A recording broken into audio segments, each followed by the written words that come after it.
good evening to everybody. Welcome to Guelph Royals TV. It's a Wednesday night as the Guelph Royals take on the Barrie Baycats, a game that was supposed to take place 24 hours ago here at Hastings Stadium, but of course Mother Nature had other plans. But, well, let's just schedule it 24 hours later. It's a beautiful day, not a raindrop in sight, 25 degrees and nothing but sunshine. Beautiful conditions for some baseball to wrap up the month of July. My name is Mark Perry. I'll be taking you through this game tonight solo. Neil Srivastava is off tonight. I'll give you a bit of an update on him as the game goes along. I'm sure he's watching tonight. Maybe he enters the chat as well to let you know on his own just how he is doing. Of course, we are thinking of you, Neil.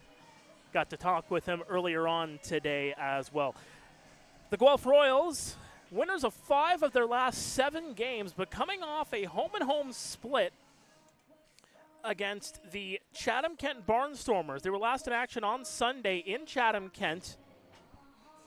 And I like to call it more of a Jekyll and Hyde kind of weekend for the Guelph Royals. A 9-0 victory on Saturday here at Hastings. Kyle Thomas was phenomenal in that one. So was Nelson Mercado.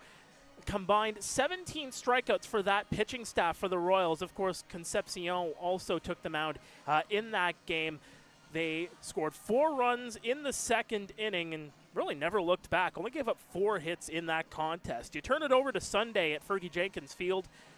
Well, it was a 9-1 loss. Guelph just 4 hits and only 5 strikeouts. So a lot of contact, but not really getting the results that they wanted to. Hector Jan went in that game for the Royals. He's actually DHing tonight. Meantime, for the Barrie Baycats, they are winners of 4 of their last 5, 8 of their last 10 overall. They're coming off a victory last Saturday. This is the last time they played. It was a 10-inning affair against the Kitchener Panthers. It was kind of a back-and-forth affair. The Baycats took a 2-0 lead. Kitchener responded. They got a home run late, but then Ryan Rio with a big home run as well to tie the game. Tyler Plumpton with a walk-off single in the 10th to give the Baycats that 4-3 decision. Again, winners of 2 of their last 3 overall. 21-10 on the season. And, of course, it is part of that log jam, if you will, in the IBL standings. Well, in 3 games clear of the Baycats, but 3 games separate Barrie and Guelph. So the Royals looking to close that gap a little bit here tonight. I'll take you through the lineups and our pitching matchup overall when we come back. Stay with us. As you see on the screen right now, the umpires talking with the field managers at the moment. The handshakes take place, and we're about set for some baseball in just a couple of moments. Stay with us. This is Royals TV live from Hastings on a Wednesday night.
The anthems are through. We have some baseball on tap here at Hastings. Your starting lineup for the Barrie Baycats. There you see it on the screen. Kenise Ijo, Adam Odd, and Hayden Jaco will lead things off for the Cats. Ryan Rio in the designated hitter position. Nolan Mackey-Broda is working first base. Malik Williams will come in and play third. Noah Hull is at left field. Kyle Maves comes in to play second base. And Brandon Nicholson, recently acquired from the Hamilton Cardinals, will start out in right field. Pitching for the Baycats, the Sudbury native Braden Pakala making his first career IBL start. He has appeared in a number of games this season for the Baycats already, but making his first career start tonight. For the Guelph Royals on the mound tonight, it will be Yuki Narita. And for Narita, coming into tonight's game, this is his third start of the season, his 10th appearance overall. He's got a .218 earned run average, 24 and 2/3 innings pitched. And he's got a 3-1 record. He's struck out 33. He's only walked 7 all season long, coming off the last time he played back on July 25th against these very same Baycats in Barrie on July 25th. Went 5 innings in that one, struck out 5, gave up 5 runs, only 2 of them earned on 7 hits, walked a pair. Of course, that was a big pitching matchup against Frank Garces. Garces was phenomenal in that one on the 25th of July. 10 strikeouts and 7 innings of work. To be expected between two of the stingiest teams on defense in the entire IBL. Barrie has given up 141 runs, second in the IBL, only second to Guelph, giving up 115 runs on the season.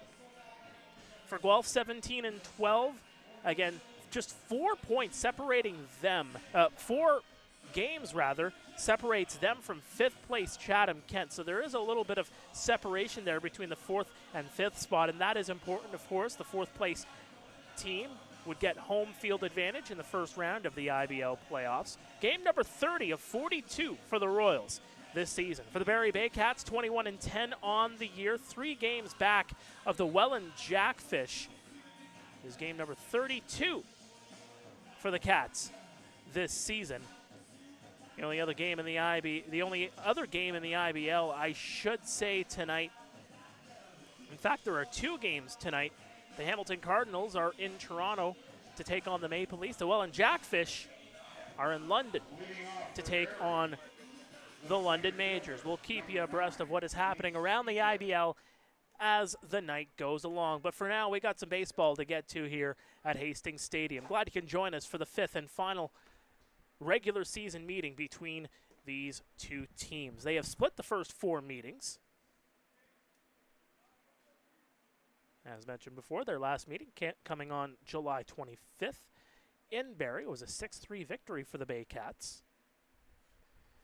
Kenise Ijo steps in. The delivery from Narita. First pitch is going to get through the hole and into left field, and Ijo gets on with a base hit. We're underway at 7:35. So an aggressive approach, I should say, there by Ijo, just turning on the first pitch he saw from Narita. Some good contact for Ijo, of course, hitting .293 in the month of July. That'll up the average a little bit for himself, among the best players in the IBL in that category. Adam Odd, the shortstop now, will step in here against Narita. Watches that one go away from the strike zone, 1-0. Alex Taccone calling the balls and strikes in behind home plate. He's the crew chief for tonight. Ryan Herron is over at first, and Joel Goom working over at third. Throw over to first, not in time.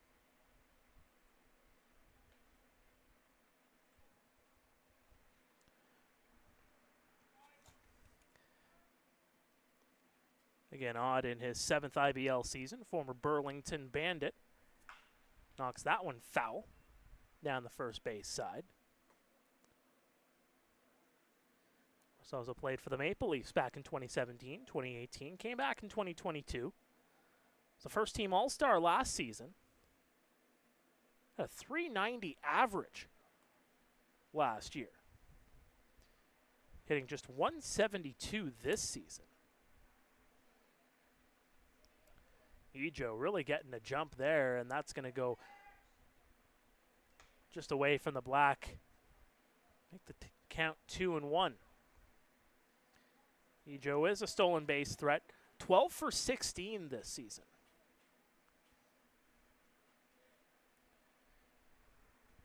Narita gets the sign, the delivery, and trying to keep Ejo true. Franklin Torres in behind home plate. Got right to his feet, and that's that defensive kind of aggressiveness that you like to see from your catcher. The delivery, and that's going to be ball 4. Adam Odd will take a base. The catcher, number 55, Hayden Jaco. Ejo will move to second, and here comes Hayden Jaco. Baycats getting here just under an hour before first pitch. Didn't get a BP in. Jaco was the first person I saw. I don't think he actually took the bus, but he was here at the ballpark with his pup. And Jaco watches, throw over to second, and not in time. Now the bus pulling in here at Hastings Stadium at 6:40 Eastern for this 7:30 puck. I was going to say puck drop. We're not into hockey season just yet, folks. Less than a month away from training camp here in Guelph, I might add. But first pitch, that one's going to be bunted toward the Royals dugout. So again, 6:40 Eastern. The Baycats pulled in, and sometimes that could actually work in their favor. Don't have to worry about batting practice and getting through a lot of your systems. Just go in, don't even think about it, and just play the game. 1-1 count here. Jaco watches that one paint the outside edge for a strike.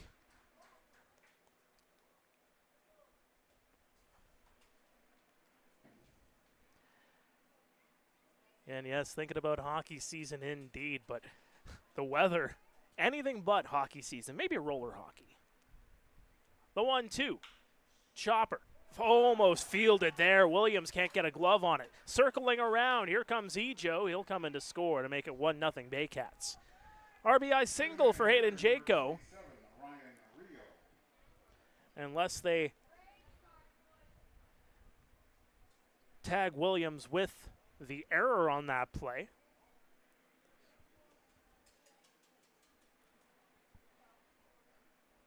But either way, the Baycats get in here and score early here in the first inning. This will bring up Ryan Rio. Couple of looks over at second. Narita delivers. Misses on the outside for ball 1. Rio hitting .213 on the season. He's got hits in 4 of his last 5. The delivery, Rio checks his swing, and it's going to go foul. Of course, Rio, one of the veterans on this team. 7th year in the league. 2017 he first came in. Another first-team All-Star from a year ago in the IBL. The 1-1. Just missing underneath for ball 2. And I mean just missed at the knees. Of course, Rio set a single-season Baycats record, 48 RBIs a year ago. He'll foul that one off.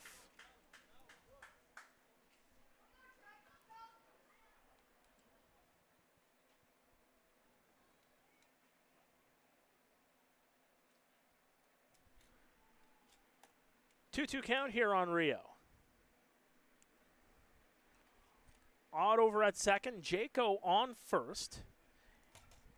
Jaco, by the way, for those scoring at home, did get hit with the single. The delivery. Rio watches that one go well wide of the zone. Good patience there.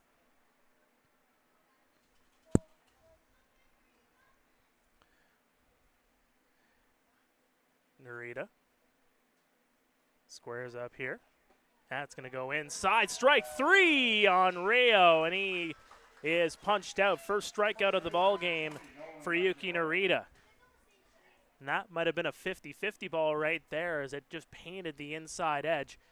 Just the way that movement probably from Narita on that pitch. Didn't get a full look at it from the broadcast booth up here, but Taccone punches out Rio, and Mackie Broda will come up. 5 for 15 against the Royals this season. He'll foul that one off. Includes 3 doubles, a home run, 6 RBI.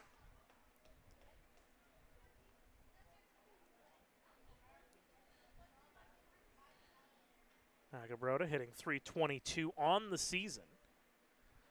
Swing and a miss. Quickly the count 0-2. Went 2 for 3 in his last appearance. That came against the Kitchener Panthers again last Saturday. Has struck out in 3 straight ball games. That one's going to go outside. 1-2 count. Hammond, Patterson, and Leader out in the outfield from left to right. J.D. Williams at third. Brando LaRue is at shortstop. Carson Burns, the former Baycat, is in at second. And Josh Garton is at first. And as mentioned before, Torres catching the ball here. Swing and a miss.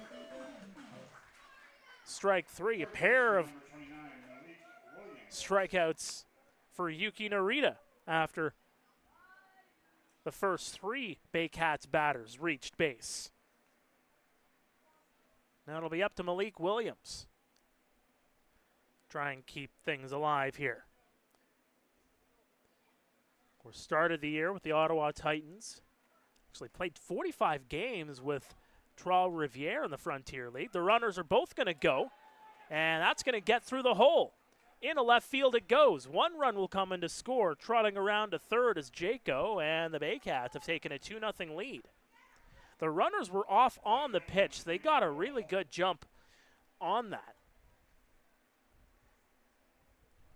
If anything, that's what allowed Jaco to get over to third, because just with the jump that they got right off the pitch, with where that ball ended up in left field, Jaco might have been stuck there at second base, but nonetheless, Adam Odd comes in to score, and the Baycats have 2 here in the first. Some good approaches here by the Baycats.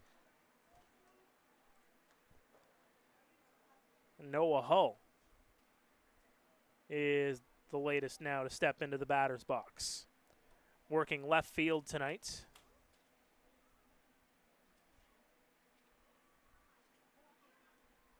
Rookie season in the IBL. There's strike 1.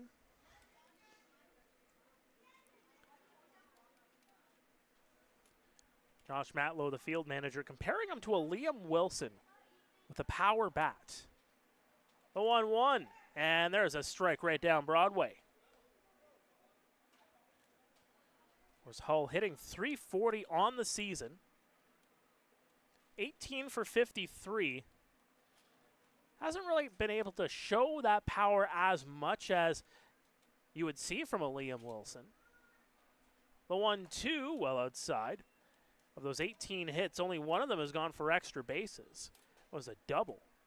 It was 9 RBI. He's walked 5 times. He's struck out 12 times.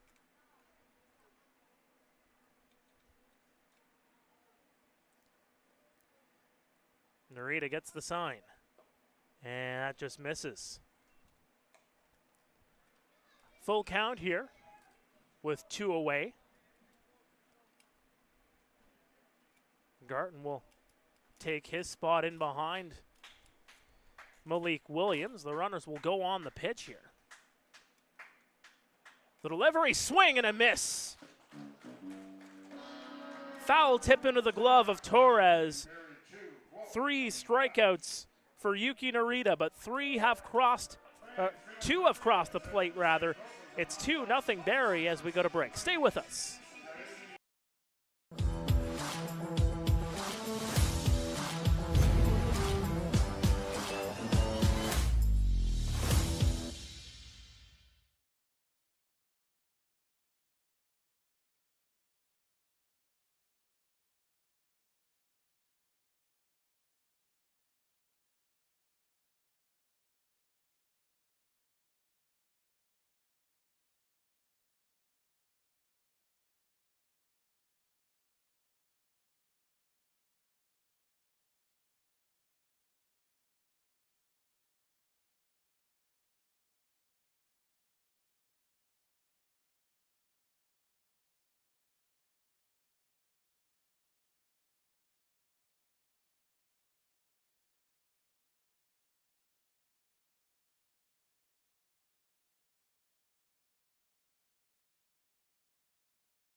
Welcome back to Royals TV here at Hastings Stadium on a Wednesday night. Your starting lineup for the Guelph Royals.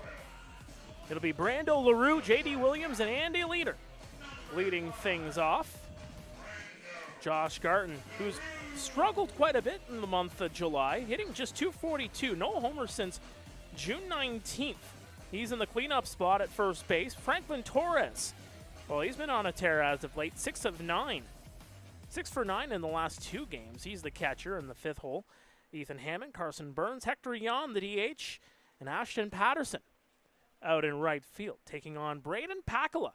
Delivery to the plate, misses for ball 1 on Brando LaRue. Braden Pakala, Sudbury native, the lefty. Really quick on these deliveries here. That one goes across for a strike. 9th appearance of the year. First start of the season for the Baycats. A 7.14 ERA, 11 and a third innings pitched. He has struck out 12. He has walked 3. His last appearance, he went a season high 2 2/3, tagged with a loss in Hamilton on the 26th of July. There's a swing and a miss for strike 3, and LaRue goes down.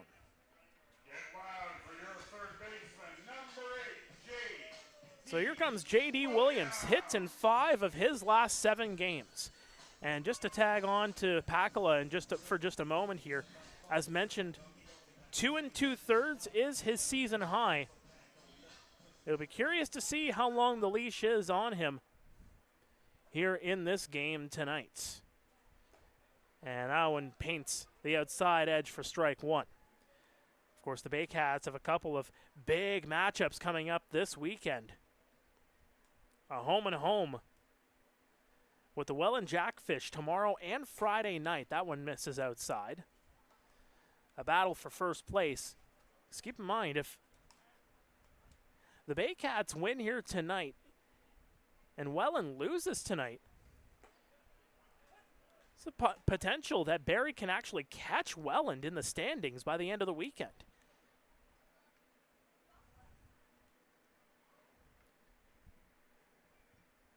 Williams facing a 1-2 count. Cued over to the second baseman, Maves. Over to first and in time. Good stretch there from Macabroda to get the glove on it to complete the 4-3.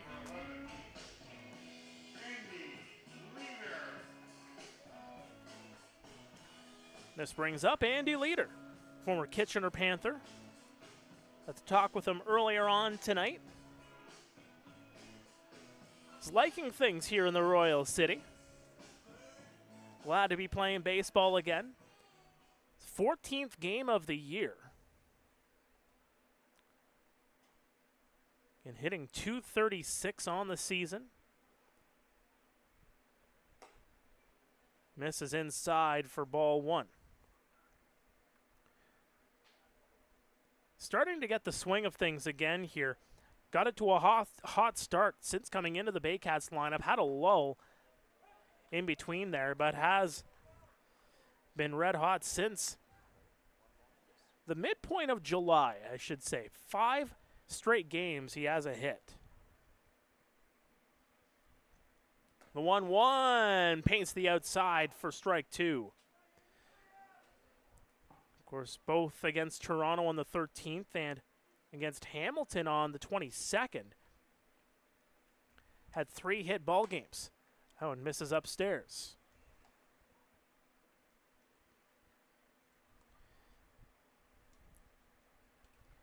Just know at some point,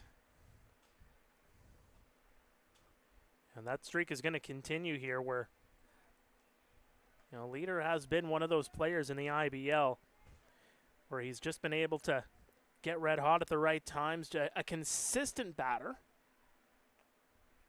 The 3-2 is popped up and out of play. Again, a first-team All-Star last year, was a second-team All-Star in 2021 and 2022. I believe it was 2022 where, for the vast majority of the season, he was the league leader in average. That one's inside, and Andy Later will take a base. Time to get loud, Royal City, for your first baseman, number 15, Josh Garten. And here comes Josh Garten, as talked about. Just 242 in the month of July, 8 for 33. 8 for 33, yes. Of course, had that torrid start to the season. Was hitting 700 in the month of May. Can't expect that kind of production all throughout a season, mind you. If he was hitting 700 consistently all throughout the season, I think he's in the wrong league, folks. And goes off the mask of Jaco, and Taccone comes out to give Jaco just a quick moment here to recoup.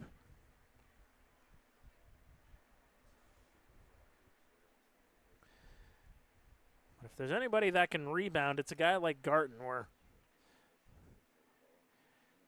he has seen a lot in this league. 10 years in the IBL, majority of it with the Royals. That one's going to be sent through. No, good grab there by the shortstop, Odd, over to first, and that'll do it. They strand a runner. And the Baycats take a 2-0 lead into the second inning. Stay with us. This is Royals TV.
Kyle Maves will lead things off here for the Baycats as we get started here for the top of the second. Welcome back to Royals TV. Mark Perry taking you through this Wednesday night affair between these two teams, Baycats and the Royals. Two of the top 4 teams in the IBL battling for final positioning heading into the IBL postseason. Final day of the month of July. August 1st, of course, is tomorrow. Both of these two teams will be back in action tomorrow night. Taking on different teams, of course. The 1-0 from Narita. Maves gets that one in the hands. Burns over to first. In time, they'll get the outs. Narita needed 27 pitches to get through the first inning. It was a lengthy one. Faced 7 batters.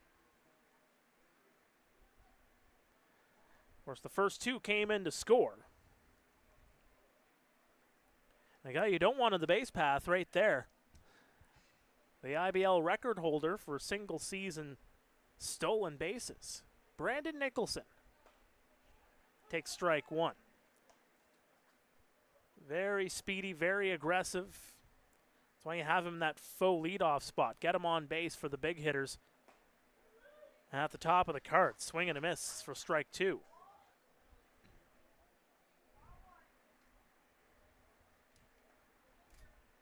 Of course, was a member of the Jackfish when he broke the IBL record. Was moved over from Hamilton very recently. Of course, in his 5th IBL season, that's strike 3, and going down on strikes is Nicholson. That's the 4th K for Narita here tonight. Quicker inning here for Narita.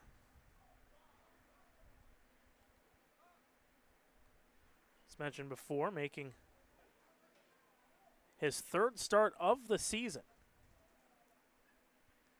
10th appearance overall. His last 2 appearances, in fact, came against the Baycats. Both of them were in Barrie.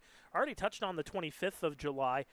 The game on the 18th looked very strong in that one. Struck out 6 in 6 innings of work as Ejo launches that one into left center. Circling around the bags. That ball gets all the way to the fence. And Ejo will stop there at second. He was thinking about the triple, folks, but thought better of it. And that's a 2-out double for Kenise Ejo. Third baseman, number 26, Adam Odd. So that'll bring up Adam Odd. And, you know, there once again, you see Ejo early in the count, very aggressive, and is able to get the bat to the ball and put it into the right spot and get on base. Turned on the first pitch of the ball game in the first, turns on the first pitch there and puts it deep into the gap. 2 outs now for Adam Odd, who will foul that one off. Odd walked, later came in to score.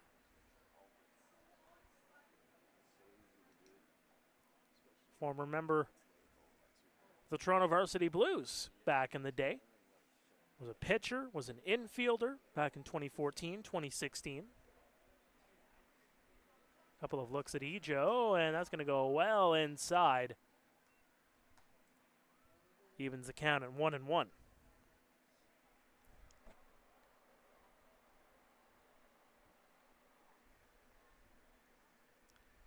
Getting a couple of extra looks. Good lead there by Ejo. To the plate it goes, and it misses upstairs.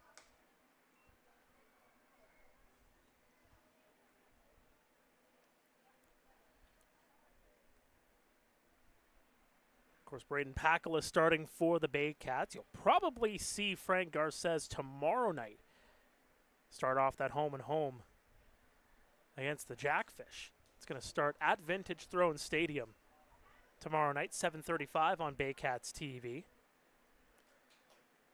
Cesar Rosado will probably start on Friday. That's just me guessing, folks.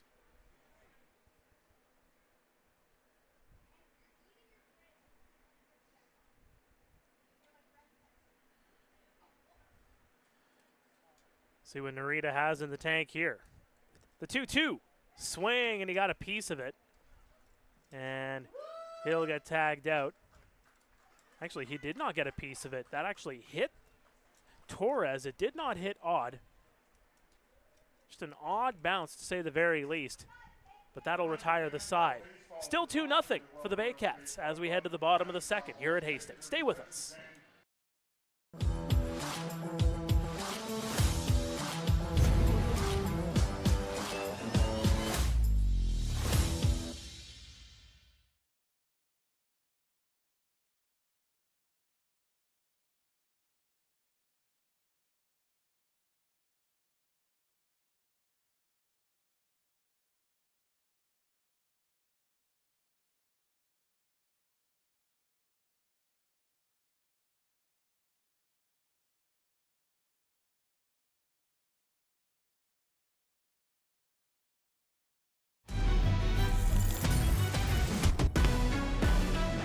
You looking for a hero?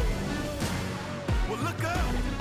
Yeah, I got the heart of a champion. If I get knocked down, I get back up.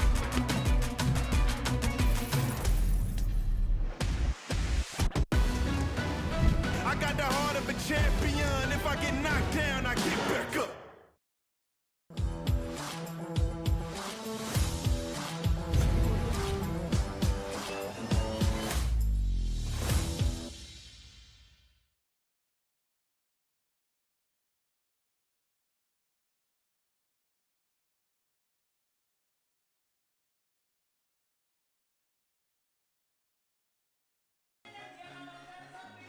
Welcome back to Royals TV, live at Hastings Stadium. Mark Perry here in the broadcast booth. Baycats 2, the Royals no score as Franklin Torres, the former LA Angels farmhand, will step into the batter's box to lead things off. Just completed a season in the top Venezuelan league, went .329 with a trio of home runs. Watches that one go by for ball one. And hits in 4 of his first 6 games here in the IBL. Not too shabby. Couple of quick launches there from Pakala. Quickly the count 2-0. Former Laurentian Voyageur. And Torres launches that one all the way back, and it is gone. Into the bullpen it goes, and the Royals are on the board. We alluded to it, 3 homers in the Venezuelan League coming in here into the IBL, and that is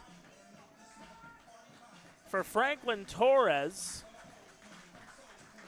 his first career IBL home run, and a no-doubter at that. Making hits in 5 of his first 7 games.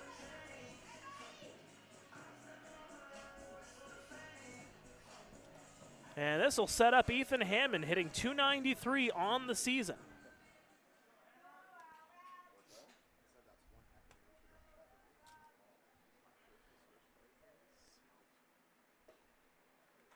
That'll miss for ball one. Of course, in the month of July, Hammond has been relatively consistent. He's got a hit here and there. Had a 4-game hitting streak snapped on the 28th against Chatham-Kent. And again, a number of streaks went down the drain for the Royals in that one. Just 4 hits into that ball game. Torres had 2 of them.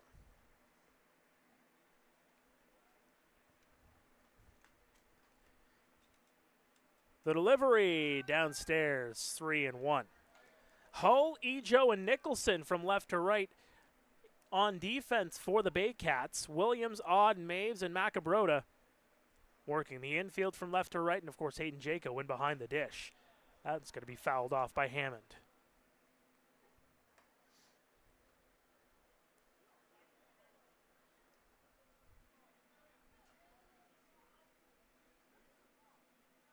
Was Hammond, third IBL season, a second-team All-Star in 2022. Native of Oakville. The 3-2 fouled off.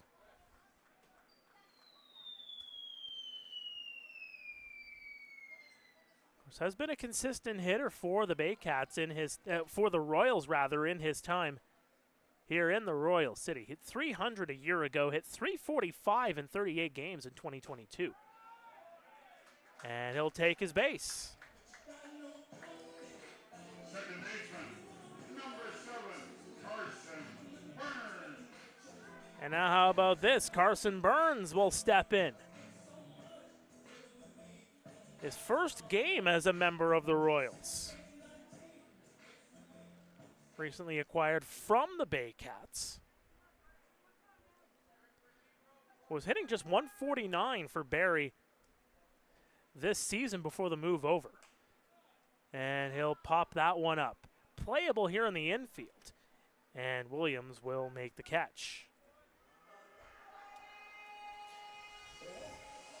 Should be noted, this will be some easy to remember. For both teams, you have a Williams working third base. JD is the third baseman for the Royals tonight. Malik is the third baseman for the Baycats. How about that? Hector Yan will step in here. Just a second game of the year working as a hitter. Of course, normally a pitcher. It's actually the pitcher of record on Sunday, as that's a wild pitch by Pakala. That'll allow Hammond to advance to second.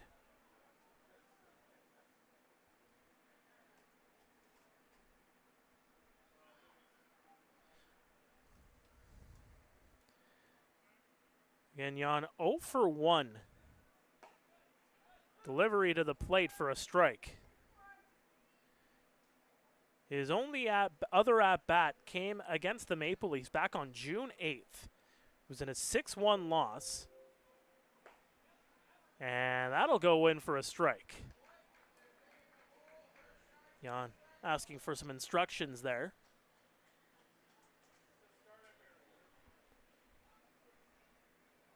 I'll figure out the location of that ball. The 1-2. Swing and a miss. Pakala gets him his second strikeout of the ball game. So after a home run and a walk, Pakala gets the next two.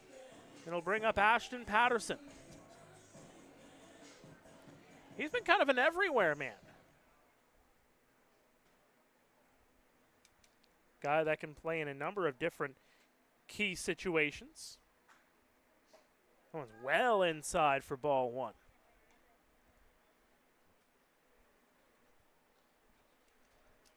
Of course, working as the center fielder tonight. And he'll foul that one off.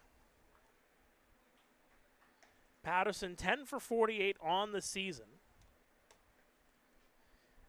You think back to 2022, though. Patterson was hitting .440, albeit played 18 games that year. Swing and a miss for strike two.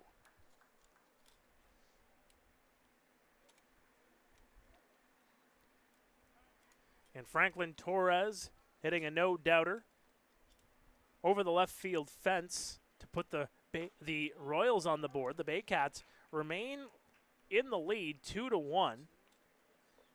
Appeal over to third. I think it didn't go around. Patterson facing a 2-2 count here. Pakala takes a look, deals. And that just missed.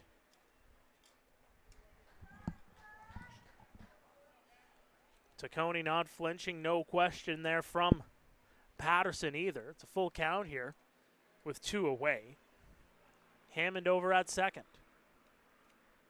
The delivery, and that'll miss for ball four. Patterson will take a base. Two men on here for the leadoff man, Brando LaRue, who struck out his last time up.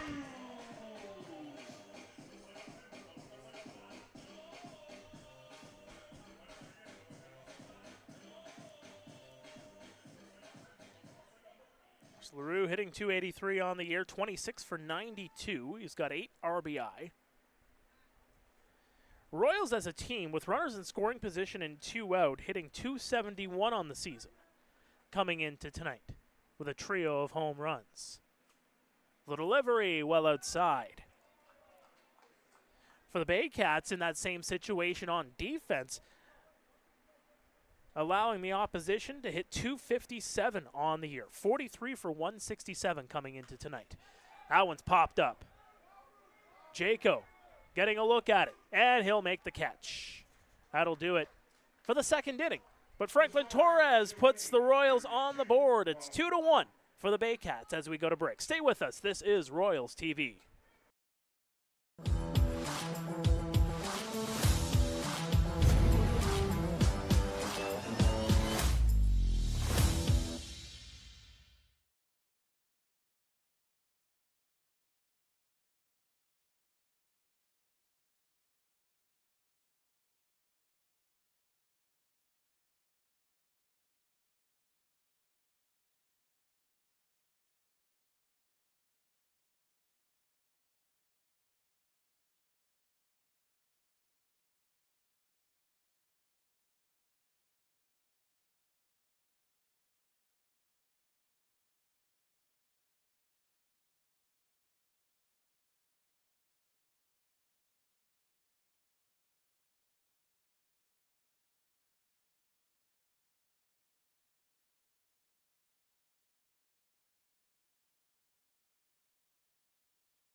Welcome back to Royals TV, live at Hastings under the lights.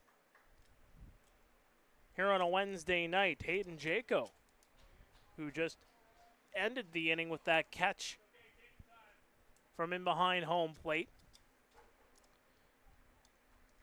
will lead things off here. Singled in the first, but was later stranded. Narita with the kick, right across for a strike. And we talked about the runs against for these two teams. Stingiest in the IBL. Guelph as a pitching staff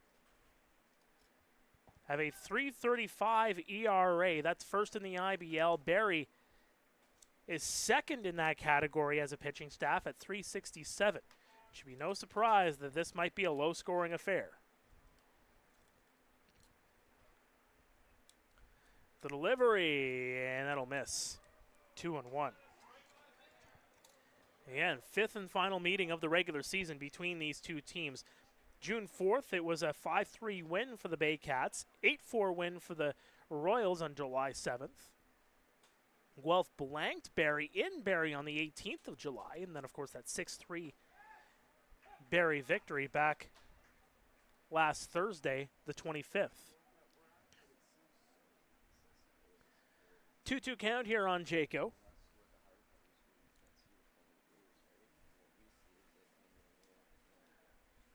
The delivery.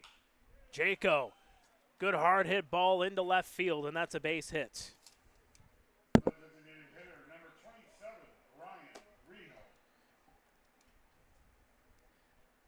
Rio. Narita only needed 12 pitches to get out of the second, and he's now got a base runner to worry about over at first for Ryan Rio to come aboard. Barrie hitting .283 with runners on base. Though Guelph allowing the opposition to just a .181 average. Rio will swing at that one and miss. Again, he's got that big power in that bat. Rio 3 for 7 in his last two ball games, including that big home run against the Panthers, and that one sent a long way, all the way back, but playable in center field, and Ashton Patterson will get in front of it and make the catch maybe about 3 feet in front of the warning track. Talk about that big bat. Rio got a lot of power in that one. In a couple of ballparks, that would have been gone, but not here at Hastings. Nolan Macabroda struck out his last time up.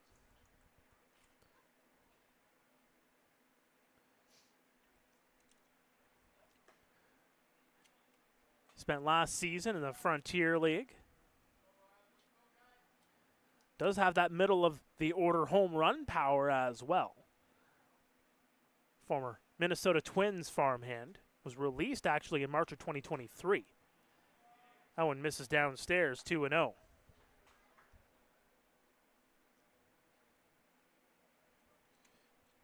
As mentioned before, hitting .322 on the season. Hits in 3 of his last 5 outings. The 2-0 crushes that one into center field, and that one gets over the head of Patterson. All the way to the fence it goes. Jaco circling around, and that is a stand-up double for Nolan Macabroda.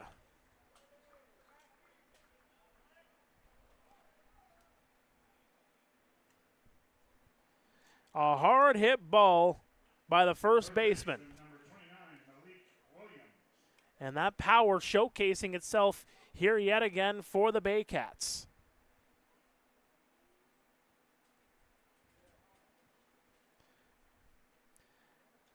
Runners now on second and third. Here from Malik Williams.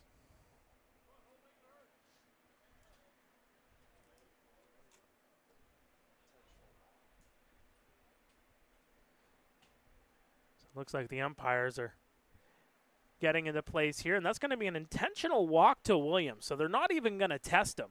They're just going to put Williams on board.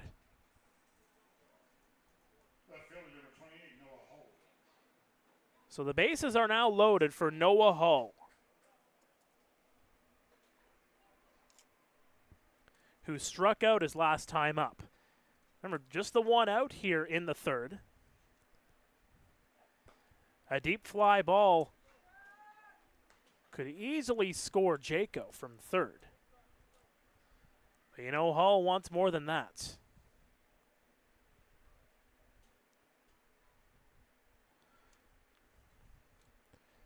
And swing and a miss there. Got a piece of it. Caught the foul tip. It's a 1-1 count. And it's interesting to point out, too, Hull, it's not like he's a guy you can really overlook. As we talked about before, hitting .340 on the season. The 1-1, swing and a miss.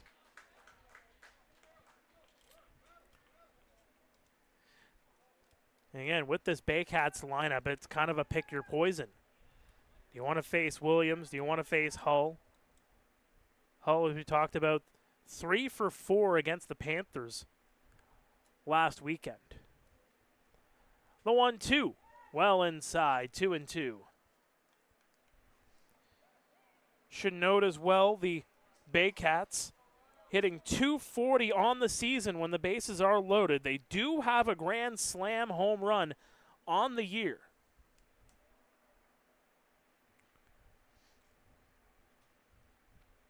The delivery, that one's going to be cued over to the shortstop. They'll get the 1, and over to second base, they'll get the out.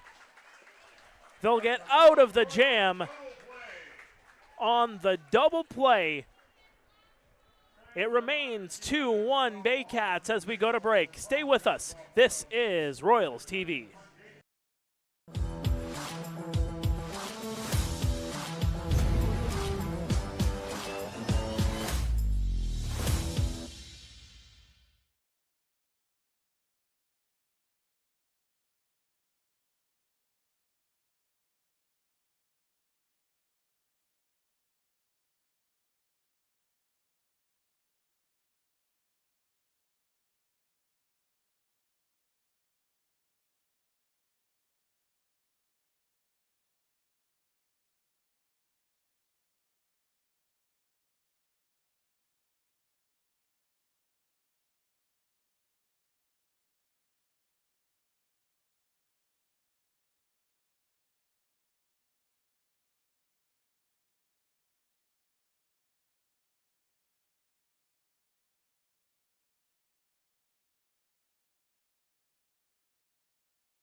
Welcome back to Royals TV. Mark Perry here in the broadcast booth at Hastings. The Baycats 2, the Royals 1. Royals getting out of a bases loaded jam in the last inning, only surrendering, actually didn't surrender any runs, I should say.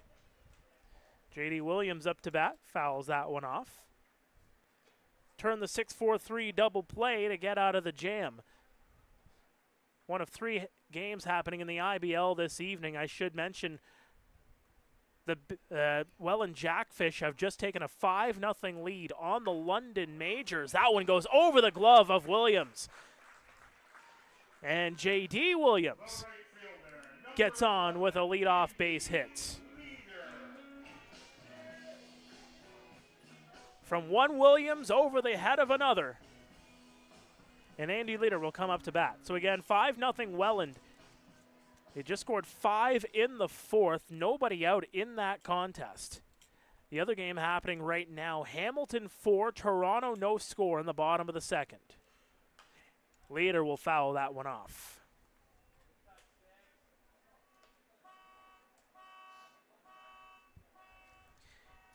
Andy walked and was later stranded back in the 1st. The delivery, and that'll paint the inside edge for a strike.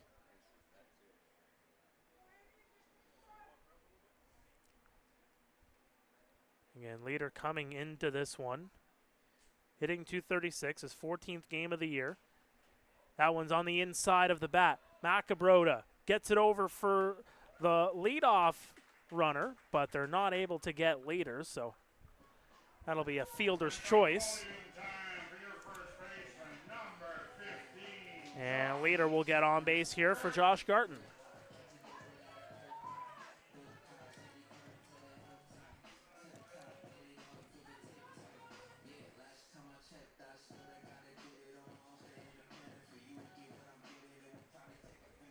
So Garton looking to do some damage here for the Guelph Royals.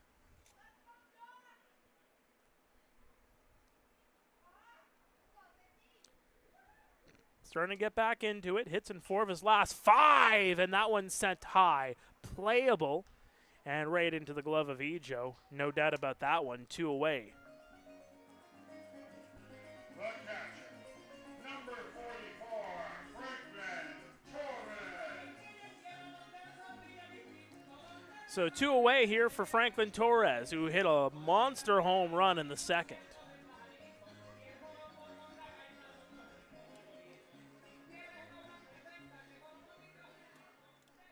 Pakala needed 23 pitches to get out of the 2nd inning.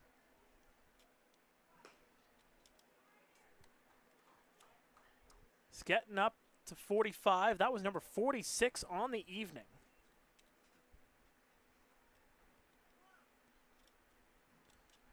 The 1-0 to Torres, well away from the zone. Jaco gets on his high horse there as he keeps Leader true over at first.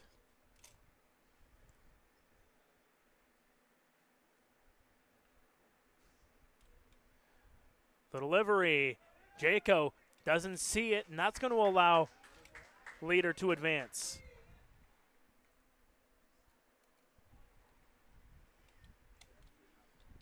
Just couldn't get control of that one, and that might be charged as a pass ball.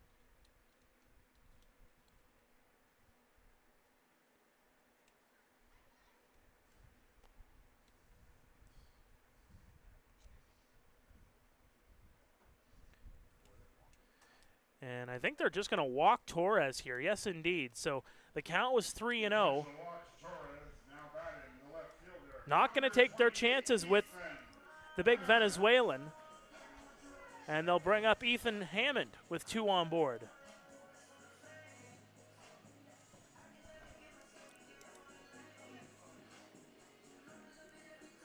You know, you don't see it all the time anymore. You don't really see the intentional walks as often as you once would. We've just seen 2 of them here in this game. Torres, just now. And, of course, on the other side, Malik Williams was intentionally walked to load the bases in the third. Swing and a miss by Hammond.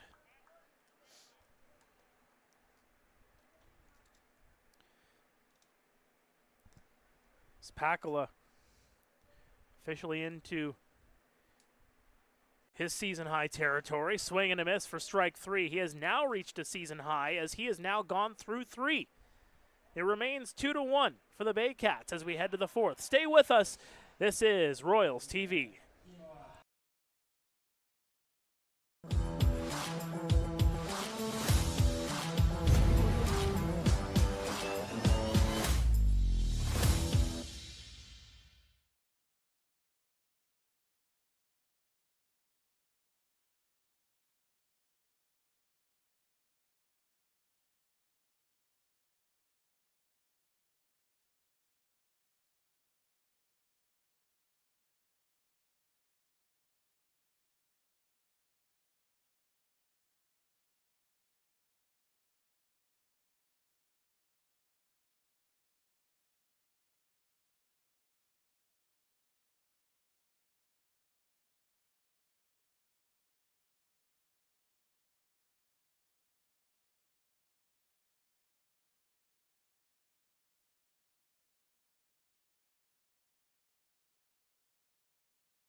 Welcome back to Royals TV.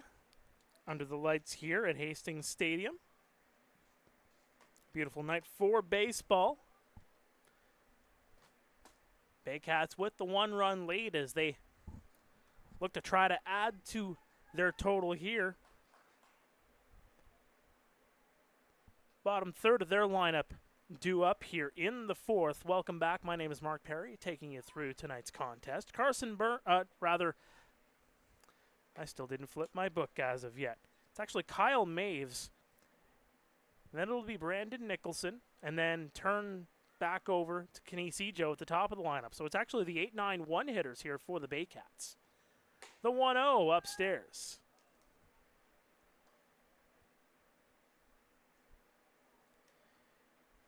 Maves hit into the 4-3 ground out back in the second. The 2-0 right across for a strike.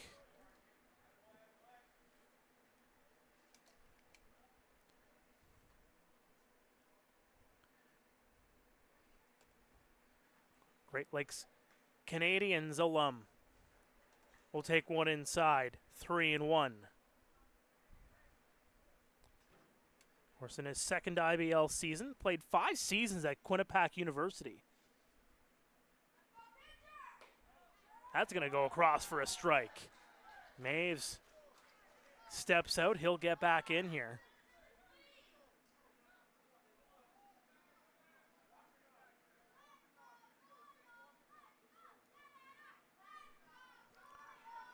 A Let's Go Royals chant starting to erupt here at Hastings. The 3-2. Swing and a miss. They got him. Another strikeout for Yuki Narita.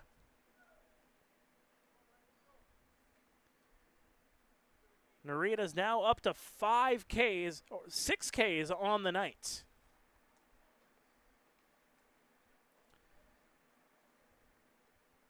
Here's one of his strikeout victims right here, Brandon Nicholson, the right fielder.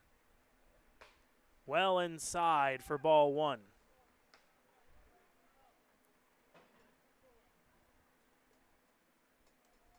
Of course, Nicholson was signed by the Baycats just on the 27th of July, so just this past weekend. Of course, released from the Cardinals, signed. You call it a trade, but really there isn't any trades here in the IBL. Swing, and he got a piece of it. Fouls it off, 2-1.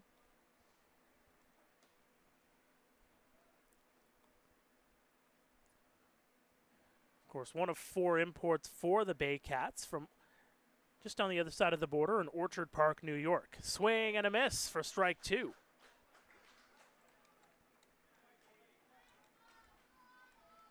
Now really established himself as a leadoff guy in 2023. Of course, now in that faux leadoff hole. He'll foul that one off the facing of the grandstand here at Hastings.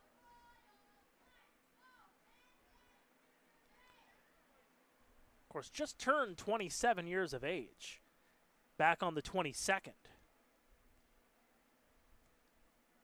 And a lot of miles under him. And another one of those Canisius College alums. Everywhere you look on this field tonight, you just see Canisius guys. That one down into the dirt, 3-2. Of course, Ejo went to Canisius. Out in right field tonight, Andy Leader, another Canisius alum out there.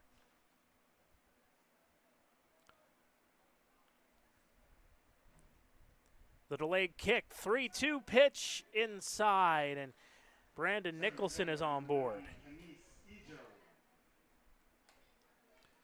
This will set up Kenise Ejo. Has a single and a double. The ball went a long way back in the second inning. You thought he might have been turning the corner to try to go for 3, but thought better of it to stay over at second.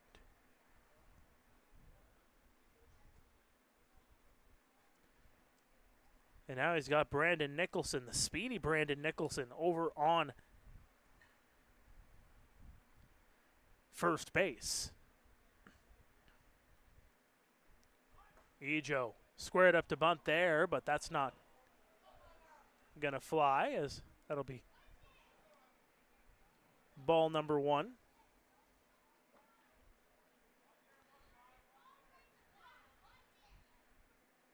Should mention, of course, that this is Nicholson's Baycats debut.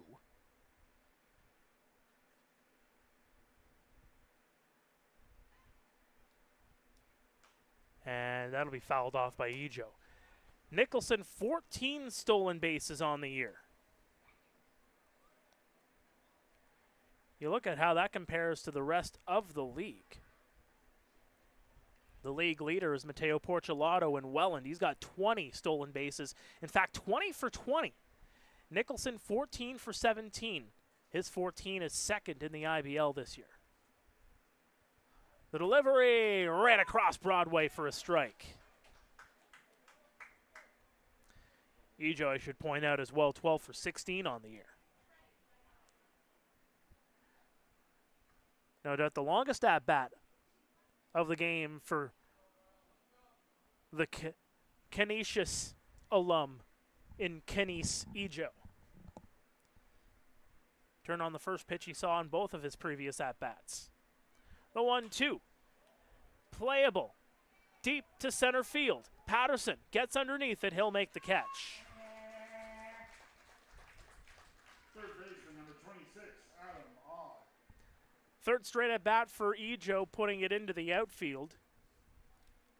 Only this time he's retired on the F8. This will bring up Adam Odd, who is 0 for 1 with a walk.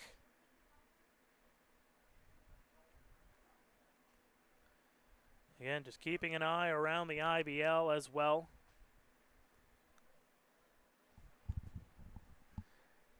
The Jackfish have now taken a 9-0 lead on London. 9 runs now in the 4th inning for the Jackfish. So that's not going to bode well for Baycats fans who are hoping for some counts in the loss column for the Jackfish in the last couple of weeks of the season to try and catch up and get that coveted first place in the standings. The 1-0, right on the outside edge for strike 1. And while we're at it, let's check in on Toronto, shall we? Last we checked, it was 4-0. It's now 7-0 Hamilton at Christie Pitts tonight. So a couple of blowouts in the IBL. We got a tight one here at Hastings.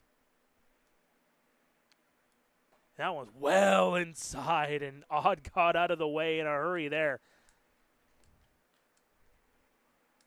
Playing a little dodgeball. Looked like he had those dodgeball qualities in him. He dipped. He didn't have to duck. Didn't have to dive. But he sure as heck dodged. And he sends that one a long way. Playable in center field, and that'll be caught by Patterson. And that'll do it. Nicholson walks, but he's stranded. It remains 2-1 in favor of the Baycats as we go to break. Stay with us. We have the bottom of the fourth upcoming here from Hastings. This is Royals TV.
Former Cat Carson Burns will lead things off here for the Guelph Royals as we welcome you back inside Hastings Stadium on this Wednesday night. Glad you can join us on Royals TV. It is the bottom third of the order here for the Royals due up as that's a liner. That's a fair ball all the way down the line. Burns will circle around first and tries to slide in, and he was thinking for a moment of going over to second base with where that ball was positioned, but Nicholson put that back into the infield. Macabroda almost got his former teammate, but that'll be a single.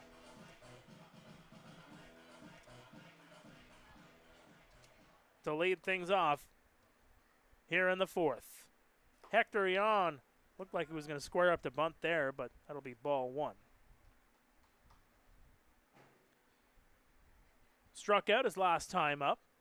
0 for 2 in the batter's box in his IBL career. Squares up the bunt there, tries to drop it down the line, but it goes off the end of the bat.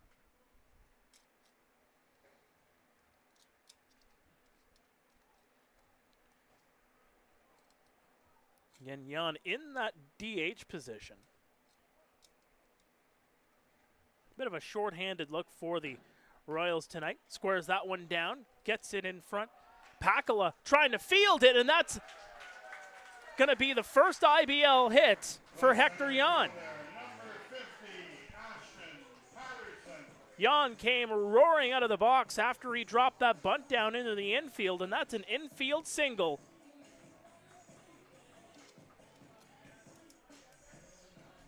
And that'll allow Burns to advance over to second. So congratulations, Hector Jan. You got a hit in the IBL, good sir.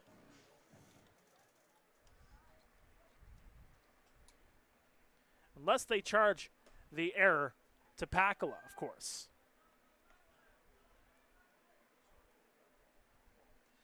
We'll have to wait and see what the official call is. That one down into the dirt.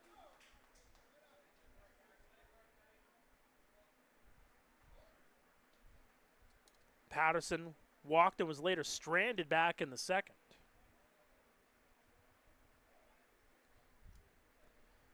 Squares up to bunt. That one down the line, but it's going to go foul.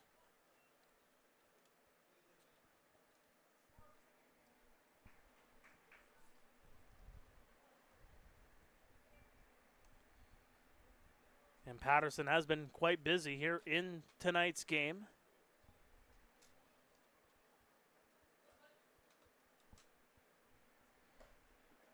Oh, and outside. And Macabrota came a long way there. He's playing in quite a bit. Fearful of that bunt. Held off, and that's going to be a walk for Patterson to load the bases. Low shortstop. Number 5. Brando. So nobody out here for Brando LaRue with the bases loaded. Pakala in a little bit of trouble here as Hayden Jaco will come out and have a conversation with his lefty.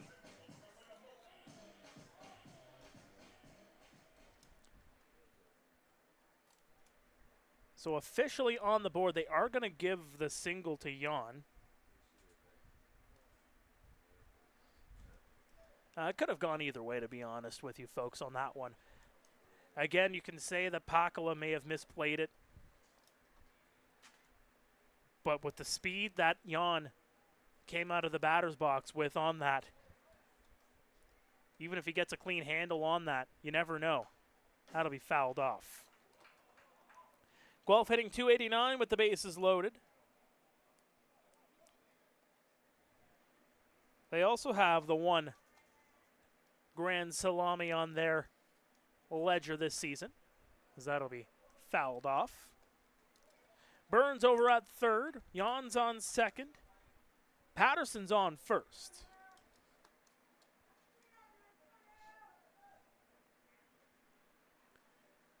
Royals looking to tie the game, maybe do more. That one goes into the dirt. A 1-2 count. LaRue 0 for 2 in this ball game.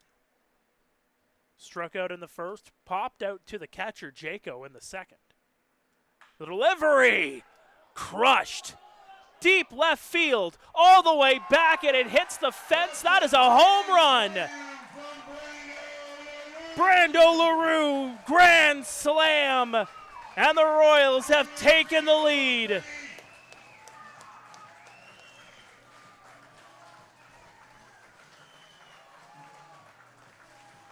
Brando LaRue turned on that one. And it looked like it may have just hit the top of the fencing out there. Right in front of the relief pitchers for the Royals that are watching there in the bullpen. But Brando LaRue with his first home run of the season, and it is a big one. The Royals have taken a 5-2 lead.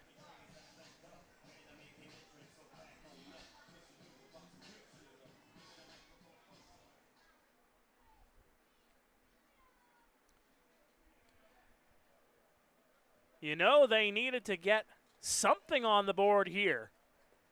That one goes under the knees of J.D. Williams for ball one. With how stingy this defense can be, with how stingy this pitching staff can be for the Baycats, when you get an opportunity to smell some blood, you have to go in and strike. And Brando LaRue did just that right there, as J.D. Williams will foul that one off.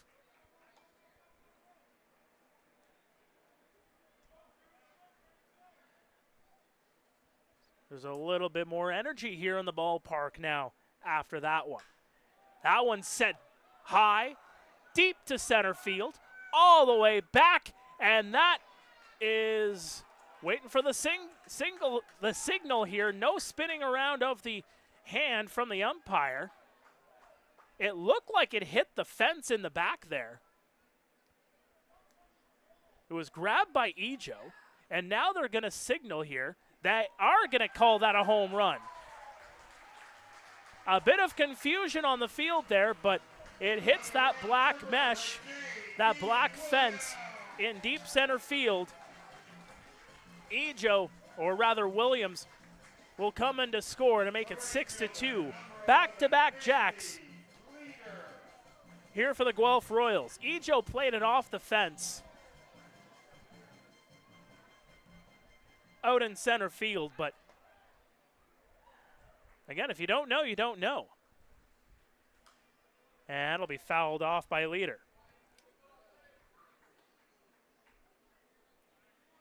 And here's the intriguing thing with home runs, folks. Again, 20 home runs coming into tonight for the Royals, as Leader will get on with a base hit. They hit just 2 home runs throughout the entirety of the month of July. They have 2 in their last 3 batters. They had 11 home runs in their first 3 games of the season. Now a conversation coming up here involving Braden Pakala. He's given up 6. He's responsible for a Leader on first base, and Pakala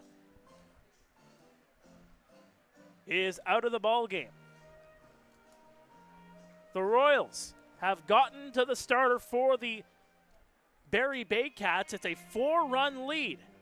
We'll be back after this. Don't go anywhere. We'll introduce you to who's coming in here for the Baycats.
Welcome back to Royals TV. Adam Kahn now on the mound here for the Barrie Baycats.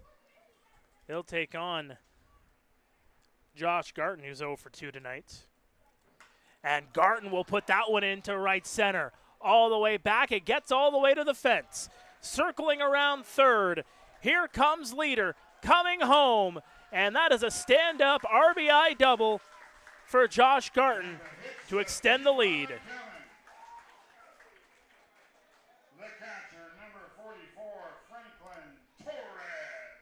That'll bring up Franklin Torres. A home run and an intentional walk here tonight. The hit parade is on here for the Guelph Royals here in the 4th. Nobody out, and they're sending their 8th batter into the box. They've already chased Braden Pakala. Adam Kahn now responsible for Josh Garton. That one's well inside and up. Ball 1.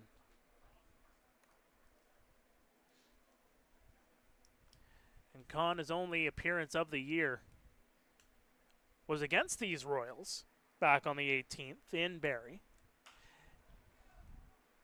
Put a long way into foul territory. That's going to go out of play. Faced 6 batters in that one, struck out 2 of them. The only 2 outs he recorded, in fact. He gave up 4 runs, 3 of them earned on 3 hits. Was tagged with the loss. Of course, all 5 of those runs coming in the 7th inning when he came in for Cesar Rosado. The 1-1 chopper down the third base line, foul. Rosado went 6 innings of shutout baseball in that one. He had a no-hitter going through 6, struck out 9. And that was a pitcher's duel and a half. Yuki Narita went 6 innings of 2-hit ball in that game. Throw over to third, and he got him. And Josh Garton can't believe it. A good throw over from Hayden Jaco. Williams applies the tag. And Joel Goom over at third says, Mr. Garton, you're going to have to take a seat.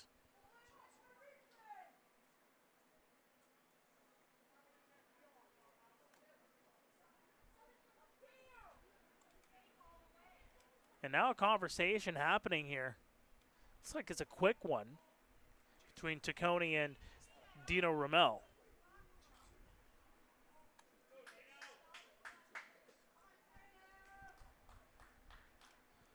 So just the first out of the inning. That's a big out. If you're the Baycats, that one's well away. And you think about Garton moving over to third. If he's called safe there, that could be a potential where Garton may have thought about going home. The 3-2 to Torres. Grounder over to Odd. Odd. Throw over to first and in time. 2 away here in the 4th. The left fielder, number 28, Ethan Hammond. 9th batter of the inning, Ethan Hammond. If you're just joining us, the Baycats took a 2-0 lead in the first. Franklin Torres hit a moonshot in the second to make it 2-1. And no scoring until now here in the bottom of the 4th. 6 runs on the board for the Guelph Royals, including a grand slam from Brando LaRue.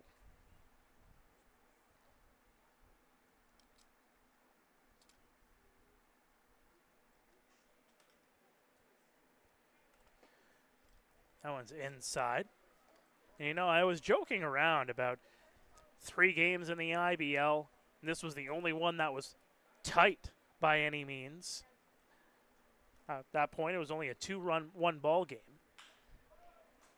End of the bat, Hammond. Over to Odd, over to first, in time. Pair of home runs, including a grand salami from Brando LaRue, though, puts the Guelph Royals up 7-2 on the Barrie Baycats as we go to break. Stay with us. Top of the 5th upcoming here from Hastings. This is Royals TV.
Welcome back to Royals TV live at Hastings Stadium under the lights. Hayden Jaco will step in here for the Barrie Baycats who have some work to do. Giving up 6 runs in the last inning. A 2-1 lead has turned into a 7-2 deficit for the Baycats. Yuki Narita with a little bit of extra run support to work with here. Pitch number 78, delivered here and delivered high into left field. Playable here, and coming over to make the catch is Ethan Hammond. The designated hitter, number 27, Ryan Rio. That'll bring up Ryan Rio, 0 for 2 tonight.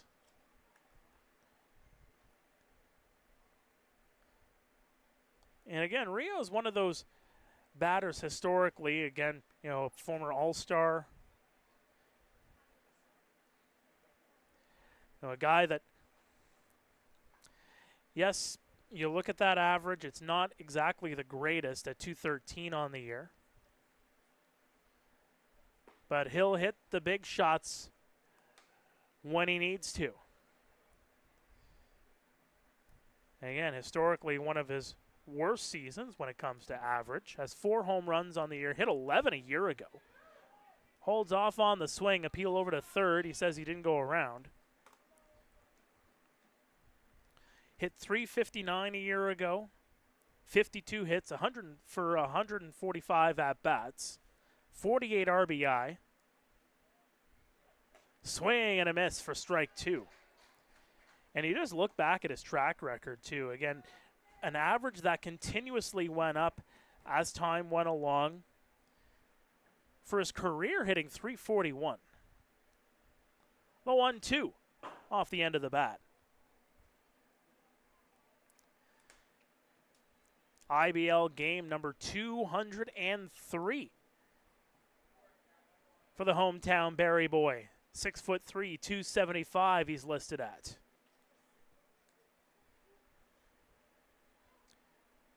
Torres sets up inside. Swing and a miss. Narita is racking up the Ks here tonight. Strikeout number 7 on the evening for the import hurler.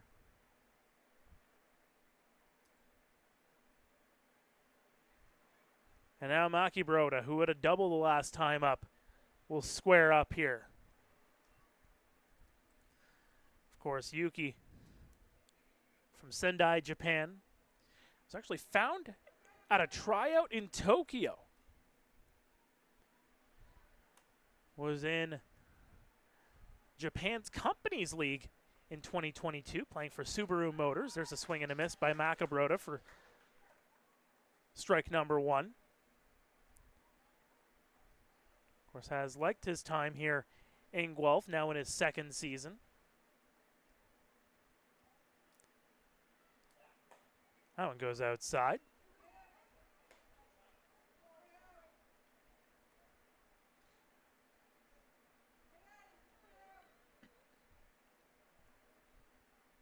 And as we talked about, more of a relief pitcher. That one's going to hit Makabroda. Looked like it went off the end of the foot. And Makabroda will take the base.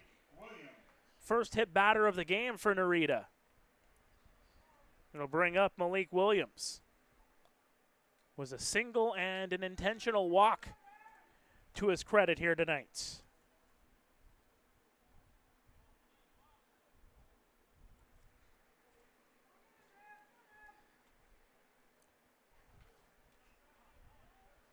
Baycats looking for some answers here in the 5th. Looking to start a rally here with 2 away. That one's going to miss downstairs for ball 1. And again, just going back to Narita for a moment, appeared in 19 games a year ago for the Royals. Started in 7 of them, 81 strikeouts, 30 walks. been really stingy this year, as we've talked about here tonight. And here's Malik again, 254 on the year. Only appeared in 9 games a year ago. But of course, Williams splitting his time between the Baycats and Trois Rivières of the Frontier League. Hit .567 in those 9 games with the Baycats last season. Well outside again, and that'll be ball 4, and Malik will get on base for the 3rd time tonight. Left fielder number 28, Noah Hull. Here comes Noah Hull, hit into a 6-4-3 double play to end the 3rd inning. He's got runners now on 1st and 2nd.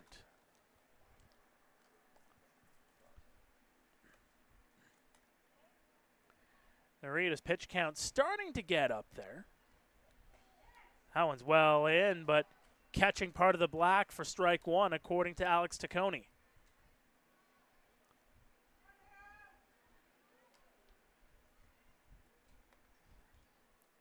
Narita now in the 90s for his pitch count here tonight. The 0-1 launched up high. It is playable. It's going to stay in the ballpark. Leader will get underneath it. He'll make the catch. That'll retire the side. They strand a couple, and it remains 7-2 in favor of the Guelph Royals. Stick with us. This is Royals TV.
Welcome back to Royals TV here at Hastings. It's 7-2 in favor of the Guelph Royals over the Barrie Baycats. My name is Mark Perry here in the broadcast booth.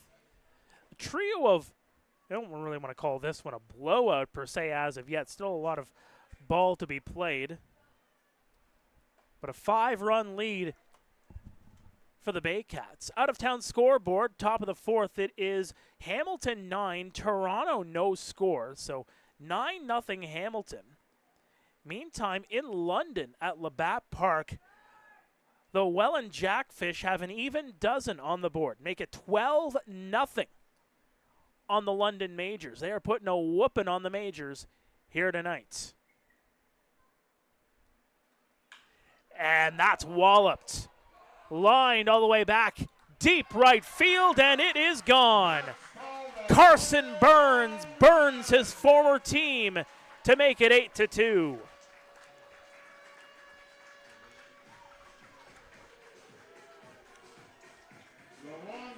The Bats continue to be red hot here for the Royals tonight. Number 26, Hector Yan.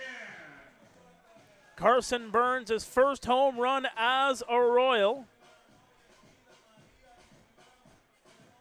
And in fact, his first home run of the season. He didn't have any for the Baycats this season.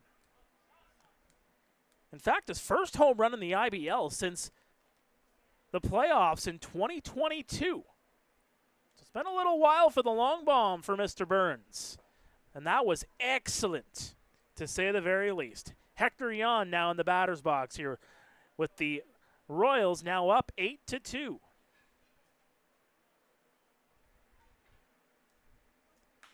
And he'll line that one.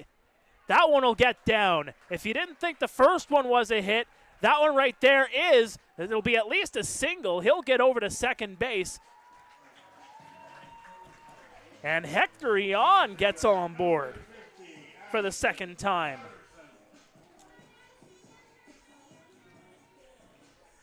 There was a bit of hesitation out there in right field by Brandon Nicholson. He didn't throw it back into the infield immediately.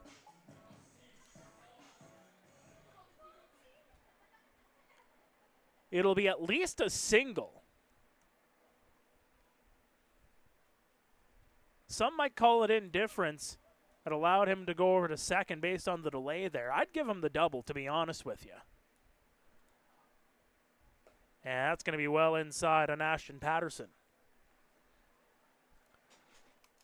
So a 6-run fourth inning for the Guelph Royals, and they have come right back out here in the fifth with those bats heating up yet again. That one's upstairs, 2-0.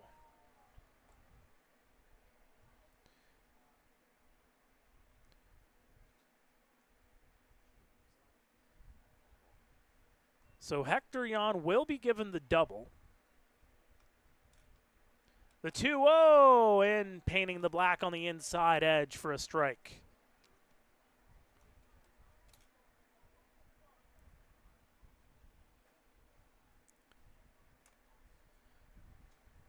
Patterson has walked both times he's been up to bat. Swing and a miss for strike 2. And again, these are big games, folks, as we exit the month of July, enter into August, just a couple weeks left before the playoffs begin. Second versus fourth here tonight.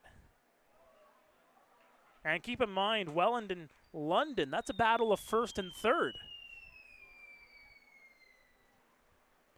So the top 4 teams in the IBL going head-to-head this evening. Welland's won 3 straight. Barrie's won to snap a 1-game losing skid, if you really call that a skid, as there's a strikeout. London's lost a pair. Guelph, of course, coming off that loss against Chatham-Kent. So again, a lot can happen between now. I want to say it's August 18th.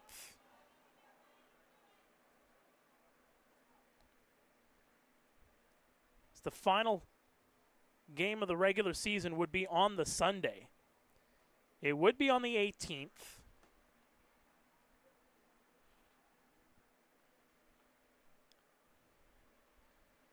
It's a 1-0 count here on Brando LaRue.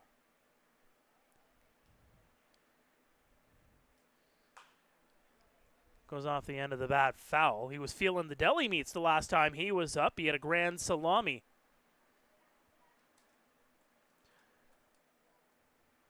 To put the Royals up.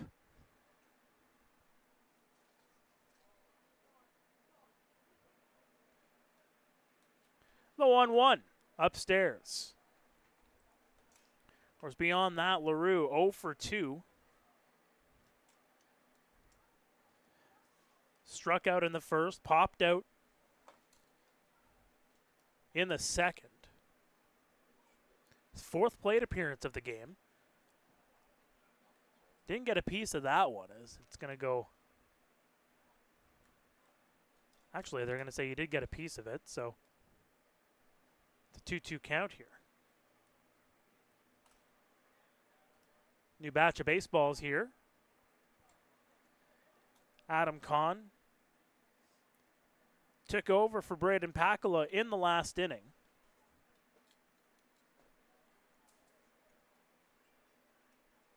He'll square up here. Jaco setting up more inside. Swing and a miss. And Brando LaRue goes down. A pair of strikeouts for Adam Kahn. Hit loud for your third baseman, number 8, J.D. Williams. Here comes J.D. Williams. Hit one off the back center field fence for a home run in his last plate appearance in the fourth.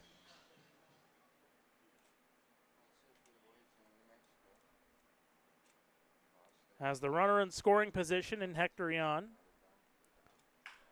And knocks that one. That one goes off of the glove of Williams. He can't control it. Yan will stay over at third, and the runners are on the corners with 2 away. Good job there by Williams. A hard hit ball that handcuffed Malik Williams.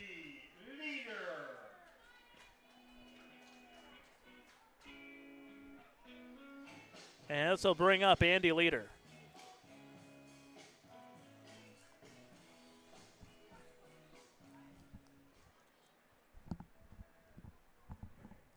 Leader 1 for 1 and puts that one over the glove of Williams. It goes off of his glove into left field. 1 run will come in to score, make it 9-2 Guelph. Another hard hit ball down the third base side.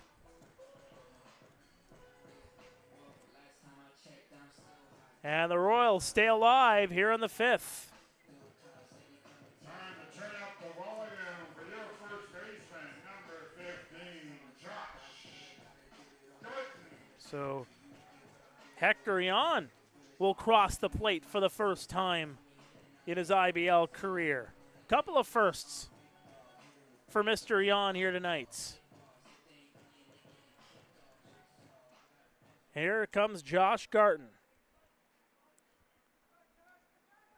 Hit a double back in the 4th.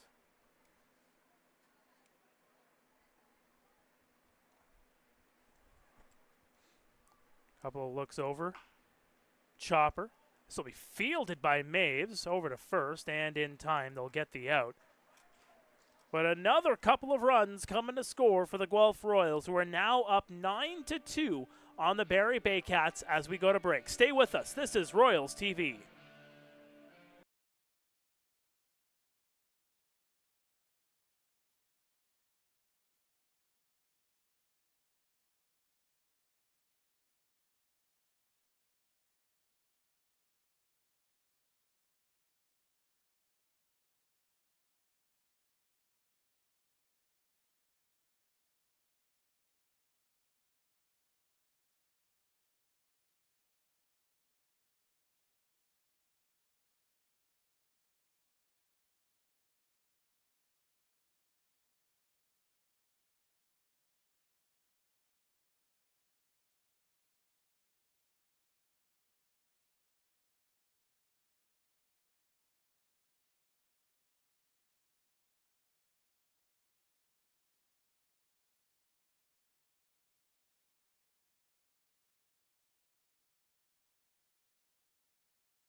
Welcome back to Guelph Royals TV. Mark Perry here in the broadcast booth. As Kyle Maves will step in here for the Barrie Baycats, who now have a bigger hole to try and climb out of. They're down by a touchdown and an extra point. First pitch delivered for a strike. Yuki Narita still in this ball game. 103 pitches coming into this inning. That one down into the dirt.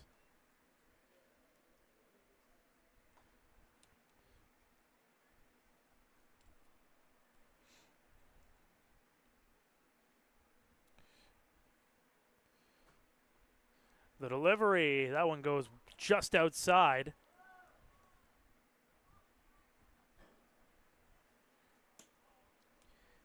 Maves 0 for 2 tonight. Barrie just the 5 hits in this ball game. That one outside. It's been a good job tonight by the pitching of Yuki Narita. Just about to climb over the century mark here for deliveries.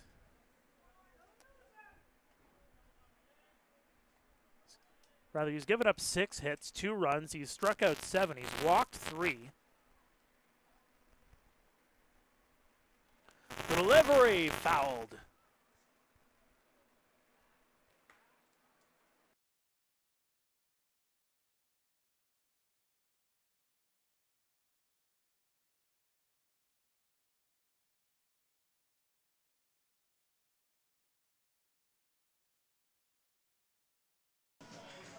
Apologies for any of the audio issues there, as that is a strikeout on Kyle Maves. Make it strikeout number 8 for Yuki Narita. So bring up Brandon Nicholson.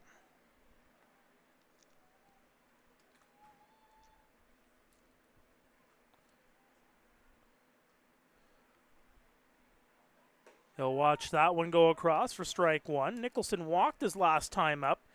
Didn't advance past first base.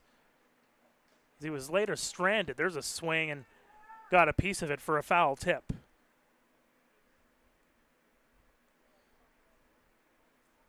Of course, has been very productive in his IBL career.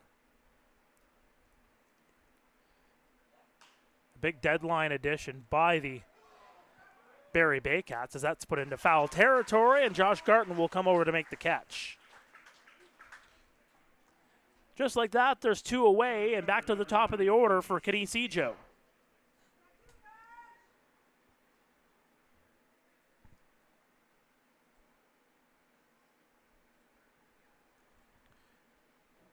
And Ejo, a single, a double, flew out to center field back in the 4th.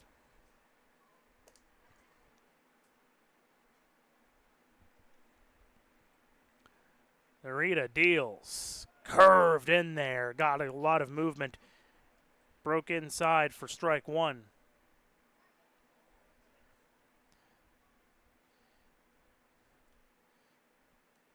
Pitch 105 here from Narita, swing, and he got a piece of it.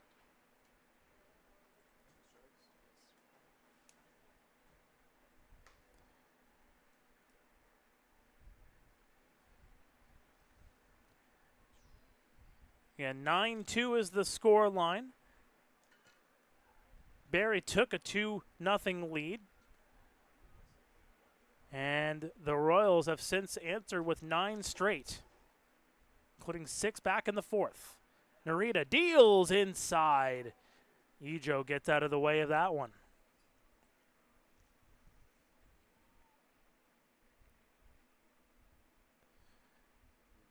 Ejo among the league leaders when it does come to average. It's 343 among qualifying hitters. The 1-2 just misses upstairs and outside. third only to Spencer Marcus and Caden Cardoso of the Barnstormers and the Majors, respectively. Now remember, if you get onto this leaderboard, you have to have a minimum 3.1 plate appearances per team game. Ejo has that in spades. That one's well outside. Has played in every game so far for the Baycats this season.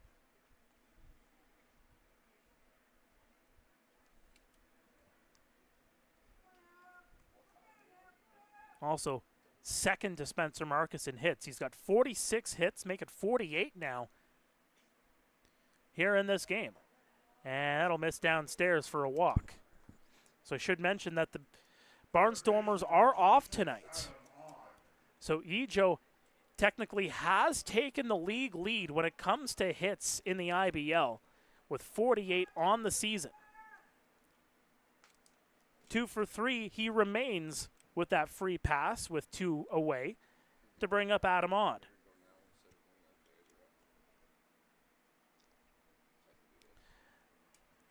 Odd 0 for 2 with a walk. Came in to score back in the first.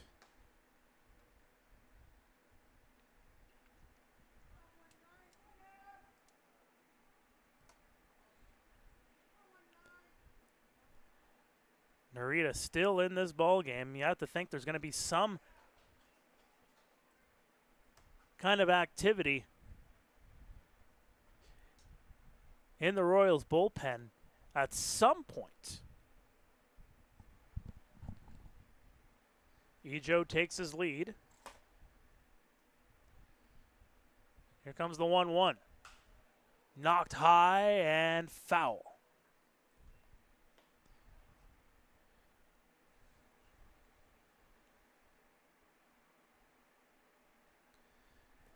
Again, Odd just 172 on the year.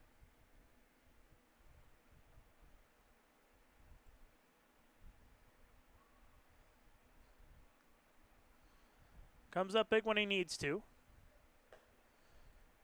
Owen misses, 2-2.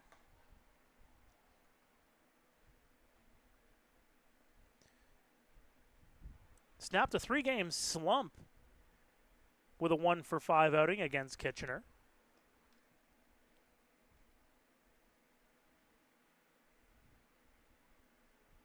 Just the 6 hits in the month of July. That one misses, 3-2 count. Fans getting on the home plate umpire on that last delivery. And it is tough to get Odd out via the strikeout. Doesn't strike out too often. Yes, he has struck out 19 times overall this season.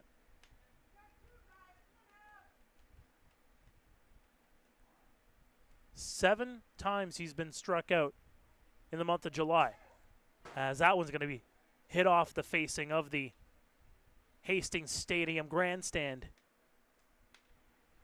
And Odd stays alive. This is a lengthy at-bat. This is going to put Narita into that territory where this could very well be his last batter. Whether or not he survives the end of this inning has remained to be seen.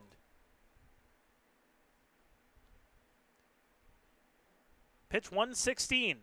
The runner goes. Cued off the end of the bat. JD fields it. Over to first and in time. They get Odd, and Narita is through 6 here at Hastings. The Guelph Royals 9, the Barrie Baycats 2. Stay with us. This is Royals TV. Hardline drive up the middle. Whoa! Lindor out of nowhere. How did he do that? That Lindor can play. I don't know about that hair. And don't get me started on those gloves. I don't know. I kind of like it. It's time for a revolution. The Rev 1X by Rollins.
Franklin Torres due up here for the Guelph Royals, who have a 9-2 lead as we welcome you back to Royals TV. Mark Perry here in the broadcast booth under the lights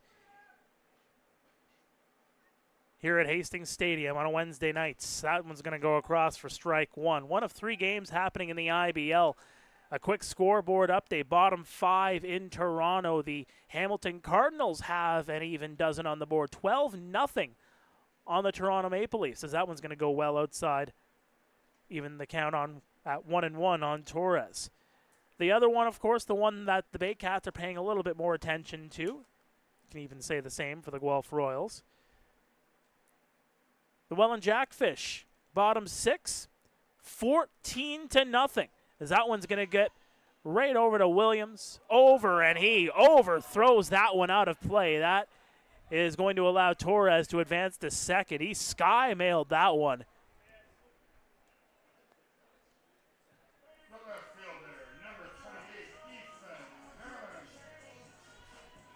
So a clear error on Malik Williams over at third base.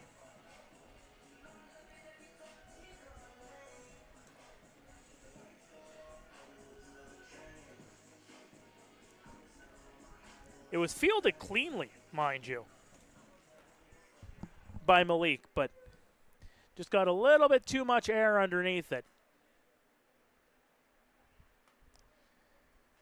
And now there's a runner in scoring position. That one knocked down the line, just foul. So again, with that score line in London tonight, again, London just a game up on the Royals. A loss by London and a win by Guelph tonight would even them up for third in the IBL standings. The 0-1 cued into right center field, all the way back, and that's going to drop. Torres over to third, a base hit for Ethan Hammond, his first of the ball game.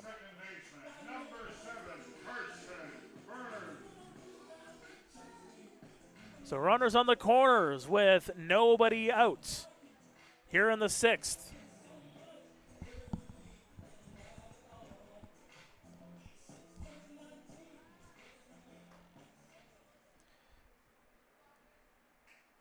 And the Baycats allowing the opposition to hit .249 on them with runners in scoring position this season. Coming into tonight, a pair of home runs. 81 for .325 ahead of this game. That's been blown out of the water a little bit. Number of long balls here in this ballpark tonight, including from this man, Carson Burns. Former Baycat putting one over the right field fence his last time up.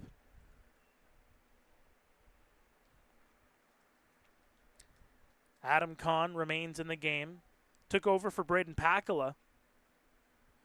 Pakala, final line, 3+ innings, 7 hits, 7 runs, all of them earned. That one's inside. Walked 4, struck out 3, faced 21 batters. Of course, got lit up as part of that 6-run 4th inning by the Royals. That is the big difference in this one. Burns will foul that one off.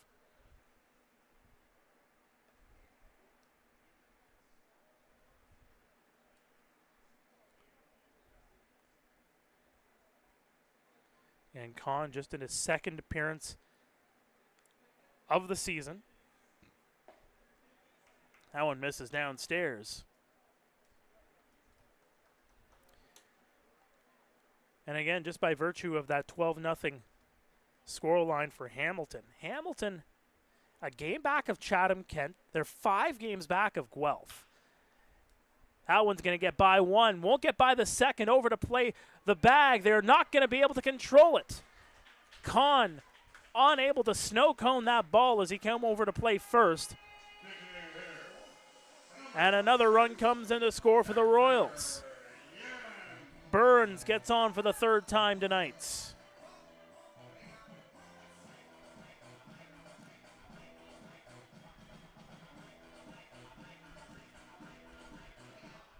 Torres comes in to score. Hammond advances to second. Cued off the end of the bat of Jan. They'll get the runner over at second, but no more. And Jan will reach on the fielder's choice. Hammond will advance to third. That'll bring up Ashton Patterson, who's 0 for 1 tonight.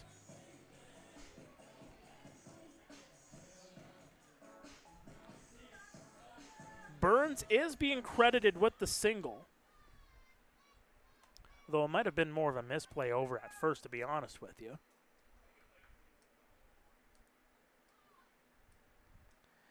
But you have to respect the speed of Burns on that one. Nonetheless, one away with runners on the corners here. Patterson, that one gets by Maves. And another run comes in to score for the Royals. They're piling it on here in the Royal City tonight. Number 5, Brando LaRue.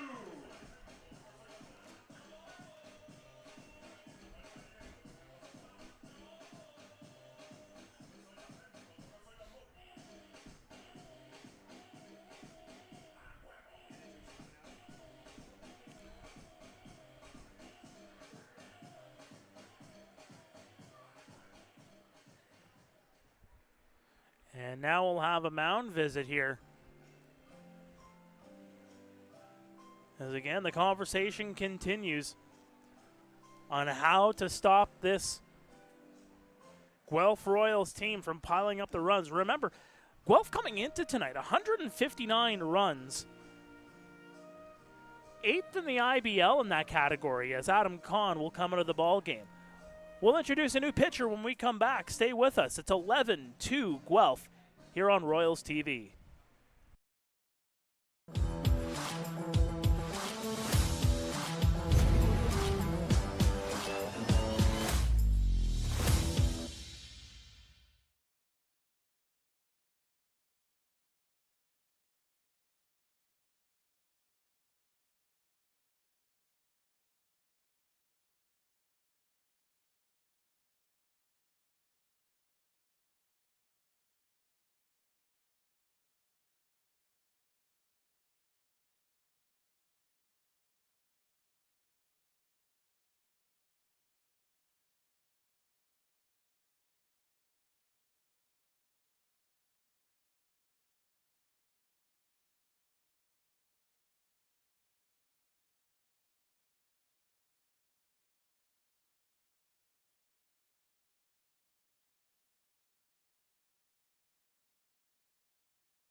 Welcome back to Royals TV. Runners on first and second here for Brando LaRue.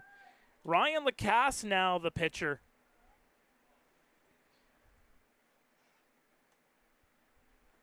Here for the Barrie Baycats.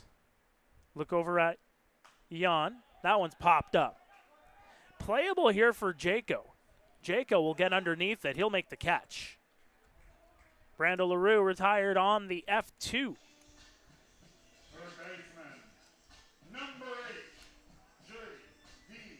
Williams. Here comes J.D. Williams.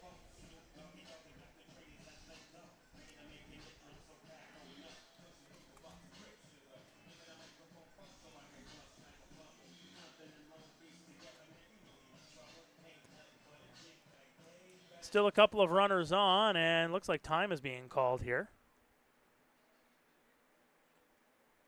Just for a moment.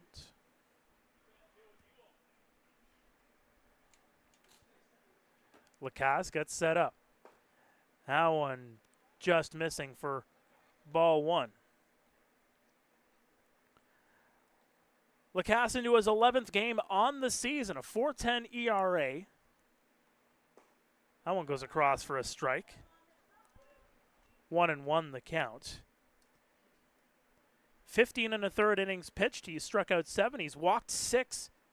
He's allowed 15 hits. 2-1 count. His last appearance came on the 25th, last Thursday against Guelph. He went 2 innings in that 6-3 victory. That one missing. 3-1 the count.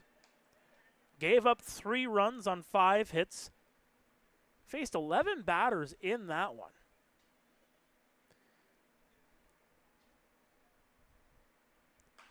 That one's set up high. Playable shallow left center field. Adam Odd will get underneath it. He'll make the catch. Fans, we have a special birthday here at Hastings That'll do it tonight. Happy birthday for the to 6th inning. birthday umpire Ryan Herron. The Barrie Baycats now trail by 9 as the Guelph Royals get another 2 on the board. Stay with us. This is Royals TV.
Welcome back to Royals TV, and an interesting play. If you're the Guelph Royals here, you're up by 9, and you're sending probably who has been the best pitcher in the IBL this season, at least when it comes to ERA at this stage. Jacob Cush comes into the ballgame, his 2nd relief appearance on the year. His league best 1.62 ERA. He has allowed just 9 runs all season long. 59 strikeouts to 25 walks. The delivery well inside on Hayden Jaco. But of course, first of all, you think maybe you put Jacob into one of the games against Kitchener coming up Thursday and Saturday. But again, Jacob hasn't pitched in 10 days, so this might be just another one of those situations where Dino says, Okay, we can't have you on the bench for 10 straight days. My goodness. Hasn't played since July 21st. Got the win. 8 innings of work against Hamilton. Jaco will put that one up high. That'll go out of play. So again, 10 days ago, in those 8 innings of work, faced 29 batters, struck out 5 of them. Gave up just 1 run on 4 hits. He was also the pitcher of record against Barrie on the 7th of July, right here at Hastings. An 8-4 win by the Royals, as Jaco puts one up high. Playable here in shallow right. Leader comes a long way, and looks like it's actually Carson Burns making the catch as he calls off Leader at the last moment. Of course, in that game against Barrie, went 6 innings, gave up 6 hits, 2 runs, struck out a season-high 8, walked 7. So when you think about that setup coming into the next couple of games, if you're the Guelph Royals, the delivery to Rio goes inside for ball 1. Now you might see a Kyle Thomas tomorrow night in Kitchener. Yuki, of course, strong in tonight's ball game. Maybe you see a Hector Yon here on Saturday. The delivery outside, rather. Meantime, for the Kitchener Panthers, of course, their newest Cuban import possibly getting the start tomorrow night, you have to think. That one's going to go well upstairs. Yankiel Maurice recently signed. And again, you got to get those minimum innings and those minimum appearances in. The 3-1. It's going to be fouled back. Because, of course, in the IBL, in order to qualify for the postseason as a pitcher, you need 5 appearances and 10 innings of work. It can't be one or the other. It has to be both. That's why you have the signing deadline around where it is right now. The 3-2 holds off, and Rio will walk. So again, for Maurice, you might see, maybe 1 or 2 starts, or 1 or 2 starts at the beginning. Get a couple of relief appearances in. Maybe get the bulk of your innings in one of those starts. Of course, arriving in Kitchener today, so you could see him tomorrow night if you're against the Guelph Royals. Of course, that's a 7:30 first pitch at Jack Couch. I'll have the call for that one. Beginning of a home-and-home between the Highway 7 rivals, as that one goes outside on Nolan Macabrota.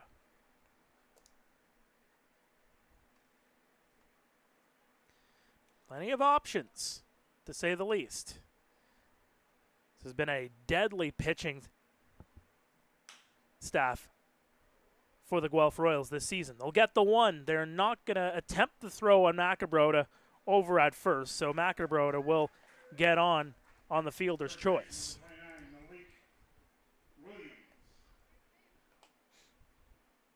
So Macabrota, without an at-bat in the last 2 plate appearances, was hit by a pitch his last time up.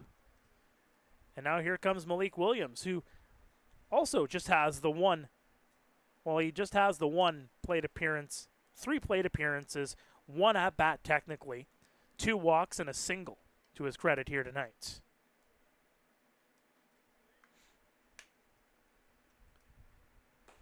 And that one paints the outside edge. Of course, speaking of the pitching staff for the Royals, you could also get out an Evan Grills. Put him into the game in Kitchener tomorrow night.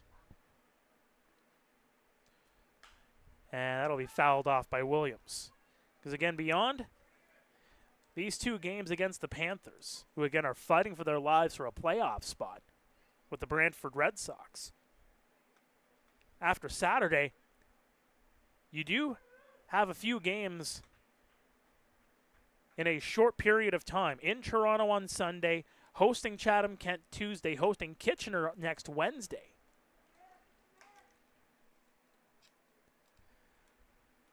So you have to think Cush might get a start perhaps on the Tuesday,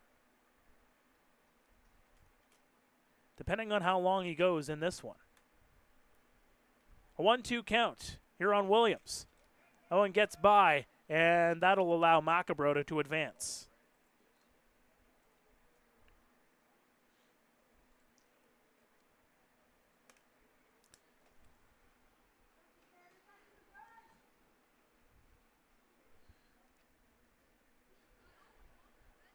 It's a 2-2 count here. 2 away, 11-2 Guelph. A strike away from stretch time. Cush deals. Playable perhaps. Garton is going to watch that one go out of play.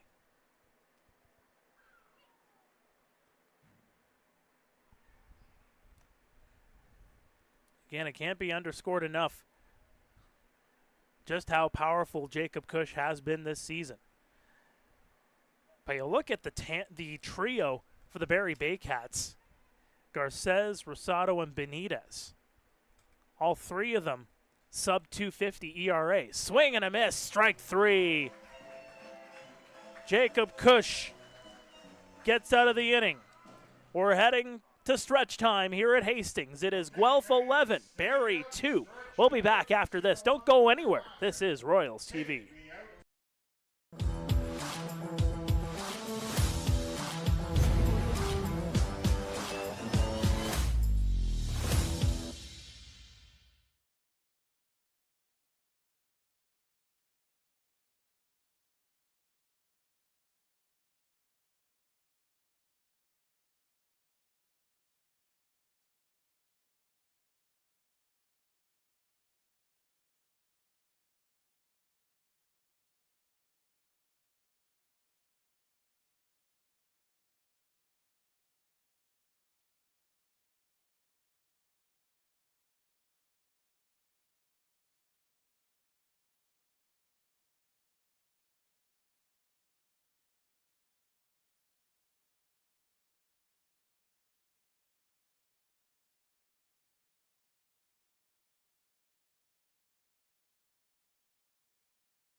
Welcome back to Guelph Royals TV. Time is called.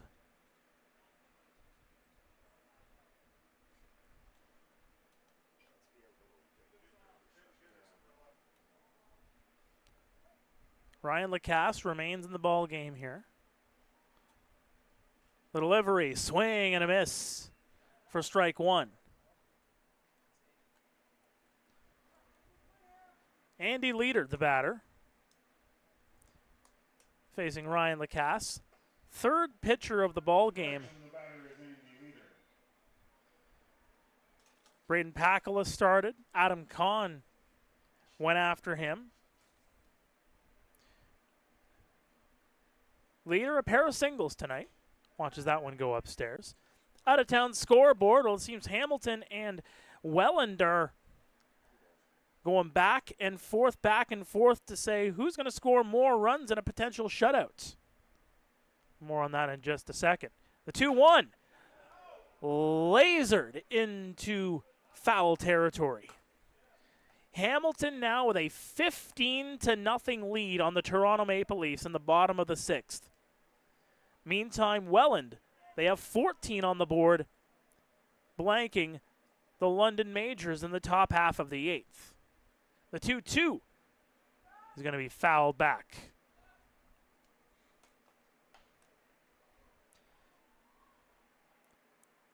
Of course, as mentioned, Guelph will be on the road in Kitchener tomorrow night at 7:30, followed by a game here at Hastings against those same Panthers Saturday night, 7:30.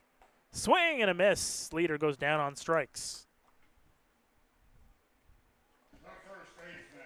Followed by that game at Christie Pitts Sunday afternoon for the Barrie Baycats. Well, they got a big battle ahead of them in the next couple of nights. A home and home between the top two teams in the IBL. The Welland Jackfish head to Vintage Throne Stadium at 7:35 tomorrow night, followed by a game Friday night in Welland. Pencil those ones into your calendar, even if you're not a fan of either of those two teams. Those are going to be a pair of doozies. Although the Baycats have gotten the best of the Welland Jackfish in the last couple of head-to-head matchups, you just never know here in the IBL. Josh Garton, the batter. 1 for 4 tonight. Doubled back in the 4th as part of that 6-run inning.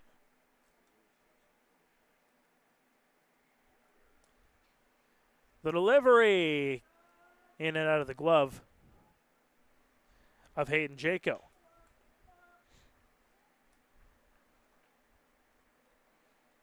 It's a run to the finish here in the IBL this season. Still a lot to be determined.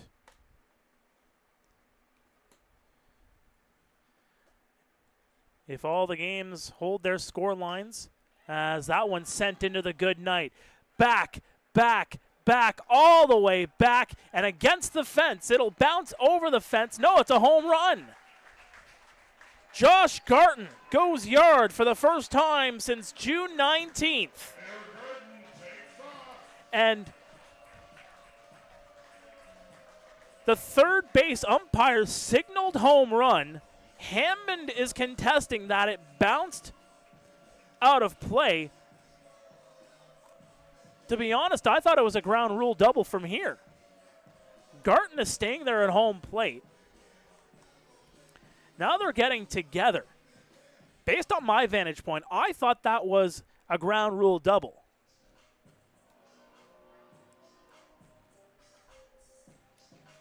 Joel Gooms signaled home run. And Noah Hull out in left field had signaled that it did not leave the ballpark without a bounce, and the umpires get together and agree with Hull. And Josh Garton will take second base on the ground rule double.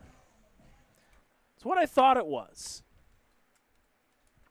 So it remains 11-2 when Garton gets on with a one-out double. The catcher, number 44, Franklin Torres.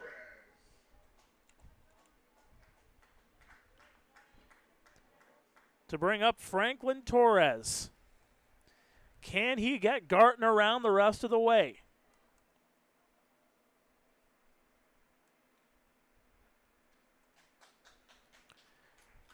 Some fans clapping. Again, still a good sizable crowd here at Hastings. That one's well inside for ball one.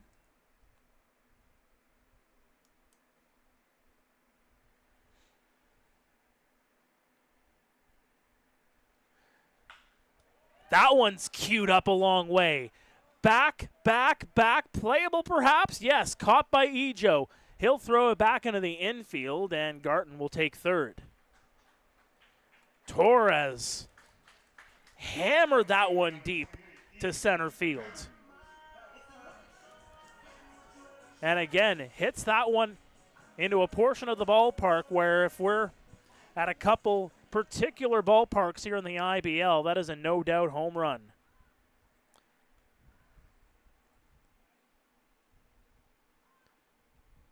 But now there's 2 out here in the 7th for Ethan Hammond. 1 for 3 with a walk. Welland has now made it 16-0 in London, by the way. The 0-1 paints the outside to make it 0-2. Hammond has been a strikeout victim once here tonight. That one just misses. Looked like Lacasse was trying to paint a Picasso very similar to that last pitch, but just couldn't get that break inside. The delivery. Jaco, good block there. Keeps it in front of him. And the tale of tonight's game, Welland scored both of their runs in the top half of the first. It looked like it was going to be a close one. The delivery, that one just misses. Franklin Torres had a home run in the second. It was 2-1 for a little bit. But the Royals broke it open in the fourth. A grand slam home run from Brando LaRue. Part of a 6-run inning. Swing and a miss for strike 3. We head to the 8th. 11-2 Guelph. Stay with us. This is Royals TV.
Welcome back to Royals TV. Remains 11-2 in favor of the Guelph Royals over the Barrie Baycats. Noah Hull, the batter.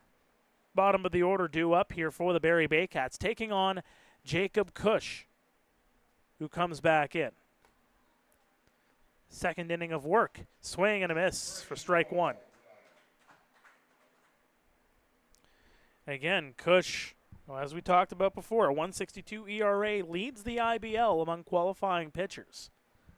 Frank Garces of Barrie is second at 188. Swing and a miss for strike 2.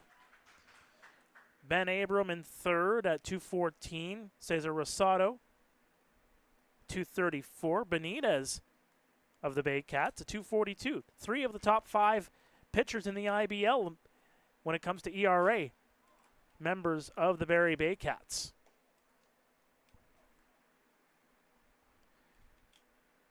saving their arms for that 2-game set against the Jackfish over the next few days. The 1-2 off the end of the bat. Again, there's been several days that have passed since their last game on Saturday against the Kitchener Panthers. It was on Saturday that Juan Benitez went 8 innings. Garces hasn't pitched since the 25th of July. Here you see him on back-to-back Thursdays. Rosado went 4 last Friday. The 2-2 well outside. So when you think of it, if you're the Baycats, you have those 3 in your arsenal, relatively fresh coming into this next string of games. A few days of rest. The 3-2 from Cush, sent out of play. If you're going to put the freshest out of the 3 on the mound tomorrow night, you're going to put Garces on the mound, having that week off. Rosado, of course, going Friday. Benitez went Saturday. Maybe you see that as your 3 for this week, Thursday, Friday, Saturday. Of course, Barrie is in Brantford on Saturday afternoon. Hull off the end of the bat, right over to LaRue. He'll make the catch. Second baseman, number 6, Kyle Mavis.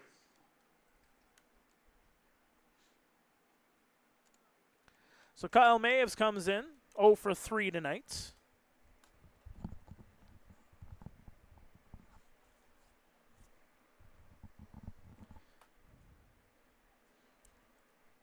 Just 19 days remaining in the IBL regular season.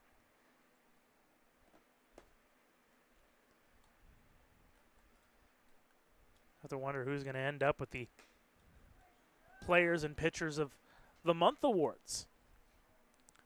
Plenty of players in the running for both of those awards, as Maves will foul that one off. Maves has struck out twice tonight. Both of them to Yuki Narita. Narita's final line, 6 innings of work. Went the full 6. Gave up just the 2 runs on 6 hits. Well outside, 2-1. Walked 4, struck out 8. And those 2 runs coming all the way back in the first. Kenise Ejo hit a single the first pitch of the ball game. And that's going to hit Maves, and he'll take a base. Right field, number 54, Brandon Nicholson. It looked like Cush just lost control of that. It'll bring up Brandon Nicholson, the right fielder. 0 for 2 tonight. Did walk back in the 4th.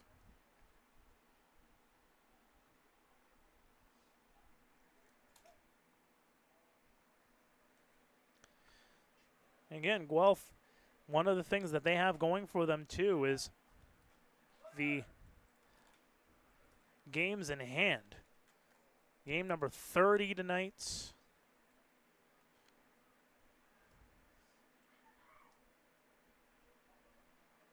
As Maves takes second. Swing and a miss by Nicholson.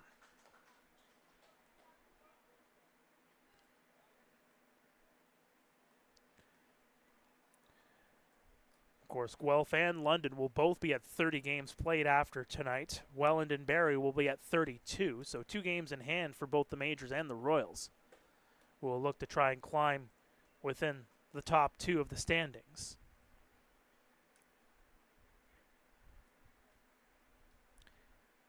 Hamilton, Toronto will be at 34 games by contrast.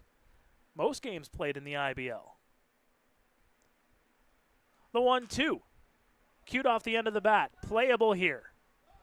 Garton calls off everybody else, and he'll make the catch. 2 away here for Kenise Ejo. Number 9, Kenise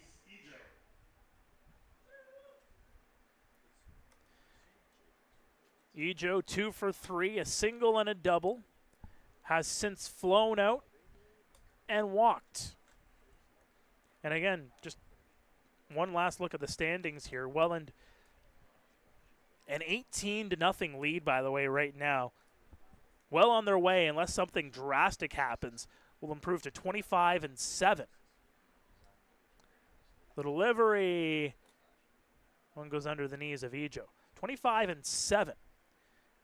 Guelph, they're at 12 losses on the year. That's just 5 losses difference between them and the Jackfish. Barrie, 21-10, could fall to 21-11 unless they catch up here.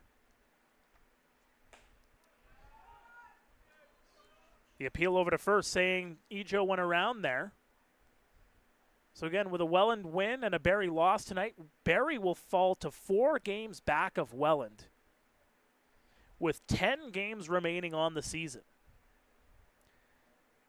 You want to talk about big games down the stretch?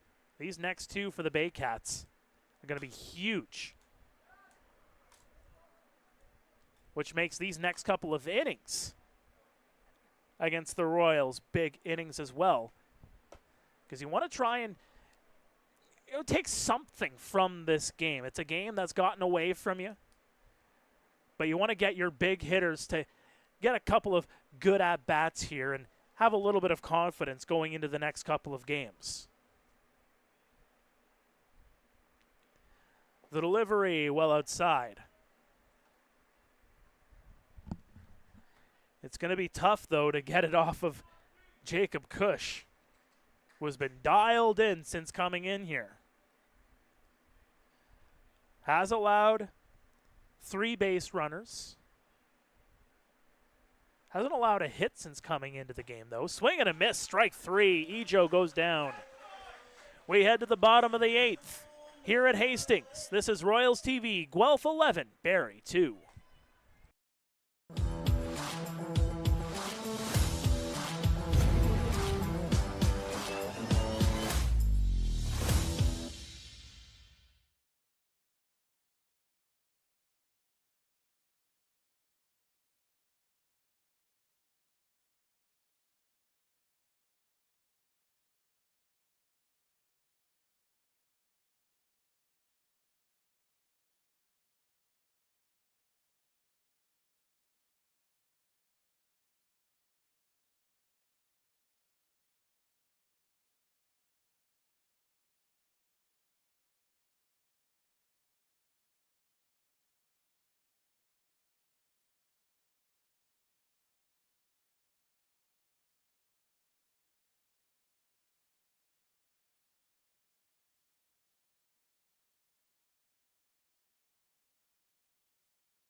Welcome back to Royals TV, 11-2 Guelph over the Barrie Baycats, and into pitch for the first time since May 28th, 2002.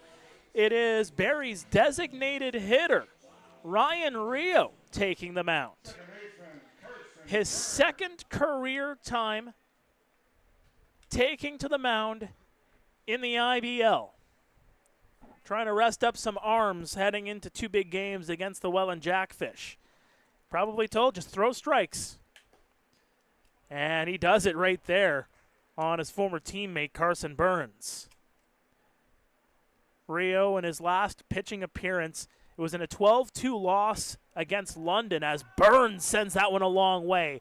Back, and caught by Kenise Ejo on the run.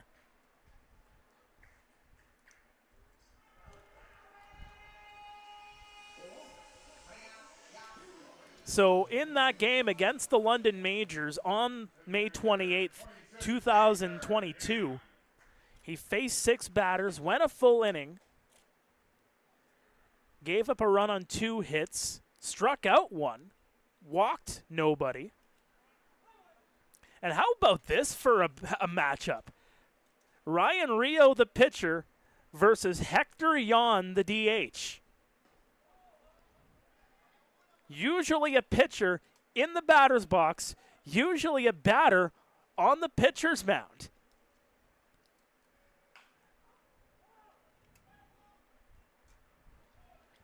Are we in an episode of The Twilight Zone? The 1-2 count here on Hector Yon, although Yon, while he hasn't appeared too much in the batter's box in his IBL career, as he fouls that one off, has looked good tonight. Has reached base 3 times. Got a single in the 4th, a double in the 5th, reached on a fielder's choice in the 6th. And that'll be sent out of play. An extended at bat here for Hector Yon.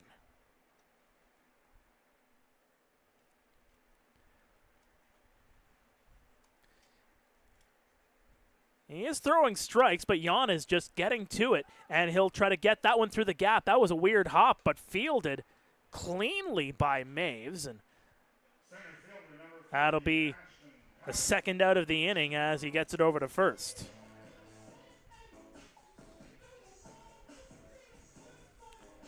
Ashton Patterson will now come up, as Rio wins the battle against Yon. That one's going to go well upstairs for ball 1. In a situation like that, though, that is one of those ones where you know the game is out of hand.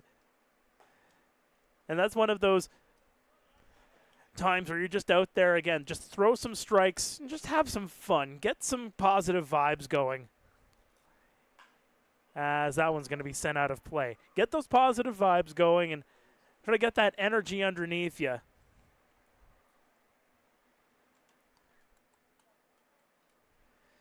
And Rio's not doing too badly here.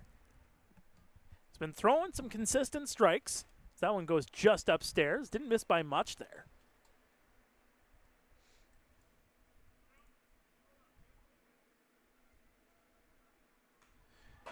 The former Philadelphia Phillies prospect, of course, drafted in the 37th round of 2018.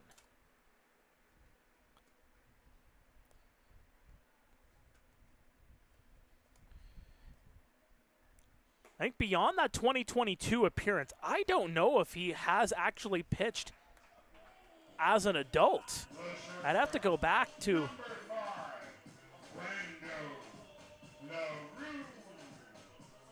some of his previous lines back in college. As Ashton Patterson will get on base.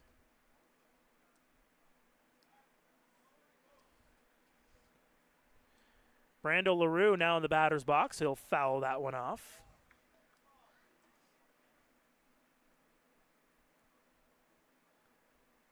Of course, he works in the insurance business, trying to provide a little bit of insurance for his pitching staff here in this appearance. That's taken for a strike.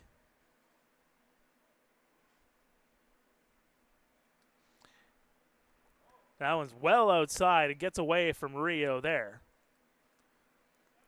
Of course, on the Baseball Reference website, listed as a DH and a first baseman.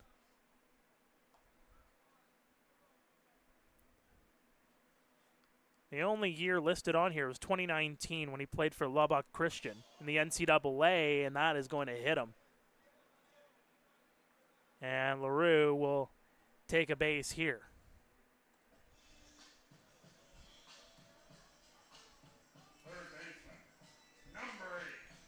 And Rio's got to start throwing a few more strikes here. J.D. Williams will step on.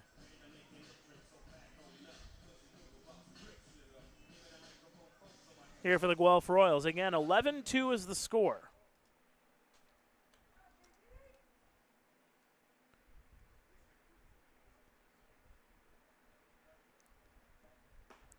Holds off on the swing, but it paints the outside edge for strike one. Good location there from Rio. Jaco setting up outside. That one skied high. This is playable. Malik going for a run. He's not going to make it. It is going to drop in fair territory. J.D. Williams scampered over to first, and that's going to load the bases.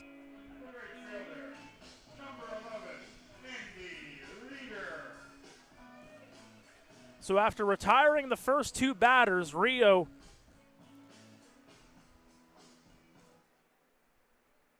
now has 3 runners on base.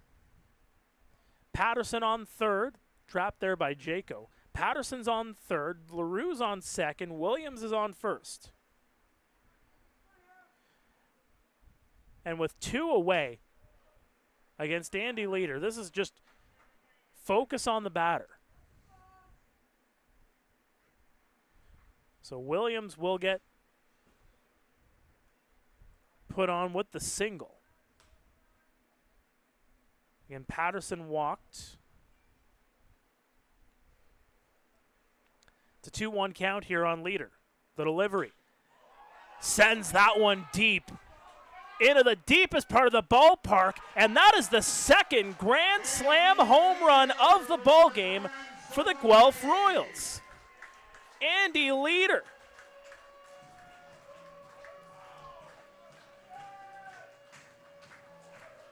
puts one away into the good night for a Grandy to make it 15-2. The home run ball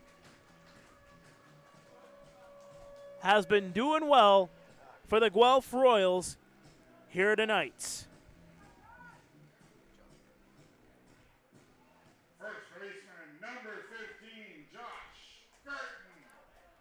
And yes, Ryan Rio, yes, he is on the mound. Yes, this is one of those situations where you're putting the DH into the field as the pitcher. Again, trying to save some of your arms if you're the Barrie Baycats in a situation that has gotten a little bit worse here in the 8th. But how much more of a leash are you going to have on Rio before you say, hey, we gotta pull you? It's a 2-1 count here on Garton. He'll foul that one off.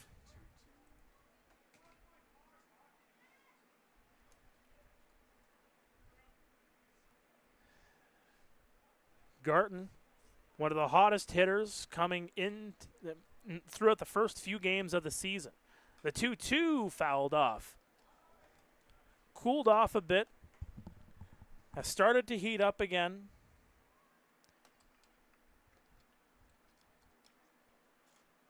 It's a pair of doubles, including a ground rule double his last time up.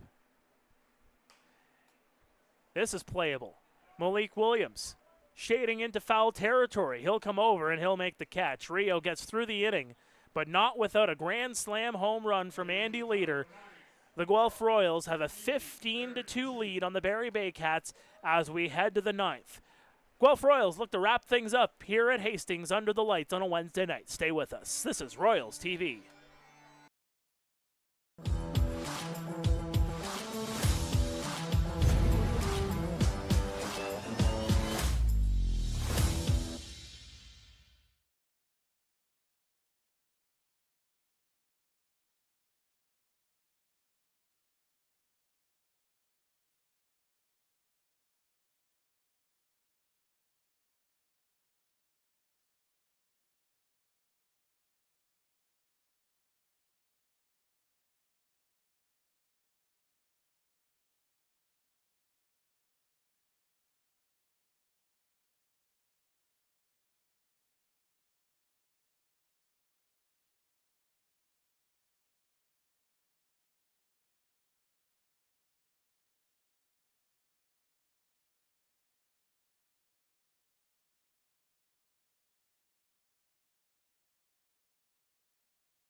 Back to Royals TV, Adam Odd will step into the batter's box here against Jacob Cush. Mind you, not really much of a bullpen for the Guelph Royals. So again, that's why you're seeing a Jacob Cush continue on in this game.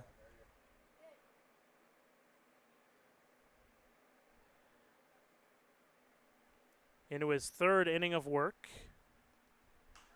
That one skied high. Torres getting underneath it. He'll make the catch, one away. And this will bring up Hayden Jaco. Again, the Barrie Baycats took a 2-0 lead in the first, but it's been all Royals ever since then. A plethora of hits, home runs, 2 Grand Slam home runs. Brando LaRue and Andy Leader both sending it yard with the bases juiced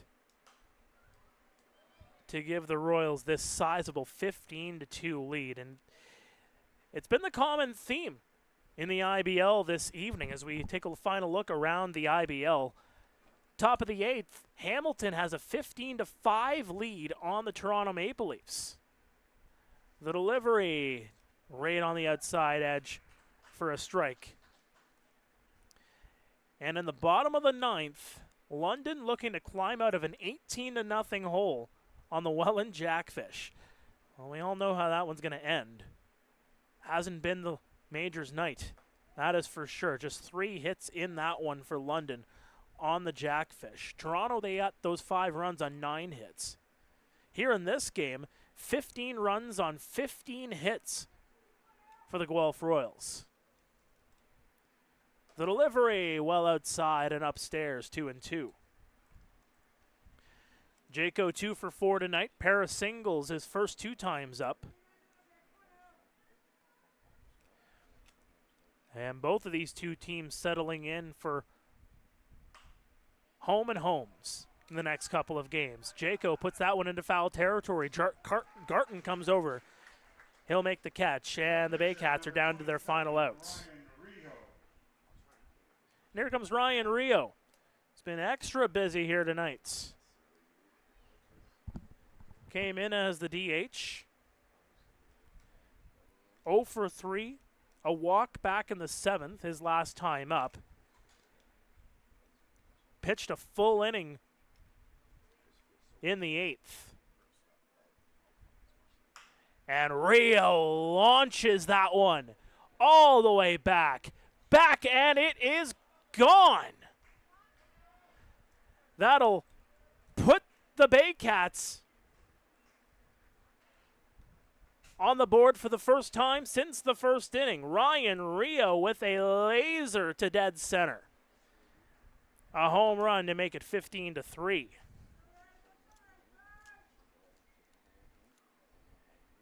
And the one thing I talked about not too long ago is, yes, this game has gotten away from you. Yes, it's a blowout. Yes, the Guelph Royals are going to end up on the winning side of things here tonight. But picking up those little victories in the late stages of the game will bode well for you in terms of gaining confidence for the next few games. Some big games coming up as Macabroda will put that one in, and the catch is not made. It'll drop as the slide by Hammond goes awry. Macabroda will get on base, and the Baycats remain alive. And it continues to my point. It's picking up those little victories, feeling good about yourself, getting those good vibes going throughout the clubhouse. You have a game at home against Welland tomorrow night. 2 chances to knock on the door of the Jackfish, who are tops in the IBL. Of course, after tonight, there'll be a 4-game difference between these 2 teams, between Welland and Barrie, I should say. But a chance to close that gap from 4-2 with a pair of victories. That'll miss downstairs. You get those good vibes going. You go up against a Jackfish team who you've beaten twice in the last couple of weeks. The 1-0 holds off. Did he? No, they're going to say that is strike one. So it's a 1-1 count here on Malik Williams.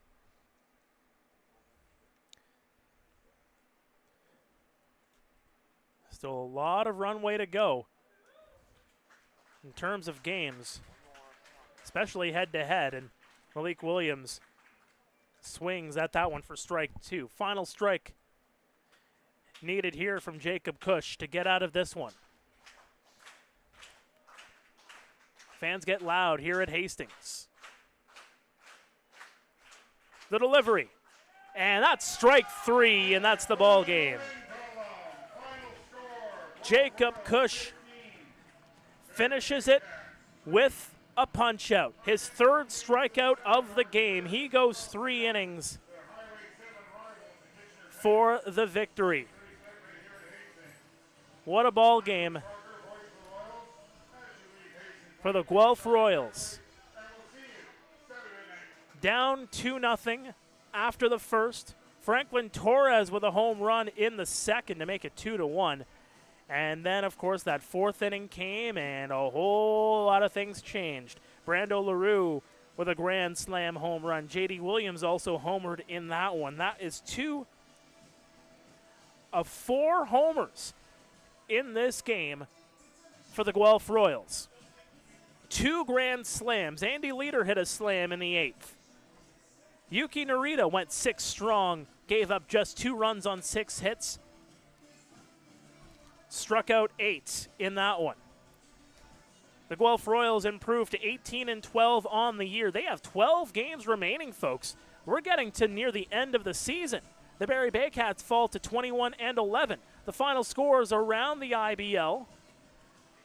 There might be still games going on right now. Top of the 8th, 15-5 Hamilton on Toronto. 18-0 Welland turns out to be the final score in London. So Welland will improve to 25-7 on the year. Barrie now 4 games back. London will fall to 18-12. Guelph is now at 18-12 on the year. So London and Guelph actually tied for 3rd place in the IBL. Still a lot to play for with a dozen games remaining if you're the Guelph Royals, as well as the Barrie Baycats. Guelph will host Kitchener on Saturday, but not before going to Jack Couch Park in Kitchener tomorrow night, 7:30 first pitch. I'll have the call with Mike Jarvis in that one. You can also listen to it if you have the range on 98.5 CKWR. Barrie, a couple of big games coming up, of course, hosting Welland tomorrow night at 7:35 at Vintage Throne Stadium. You can watch that one on Majors TV. And then into Welland on Friday night as the back half of that home and home. 18 days left in this IBL regular season. Still a lot to go, folks. Enjoy it. But the final, once again, from Hastings Stadium here tonight, the Guelph Royals, 15. The Barrie Baycats, 3. My name is Mark Perry, saying so long and good night.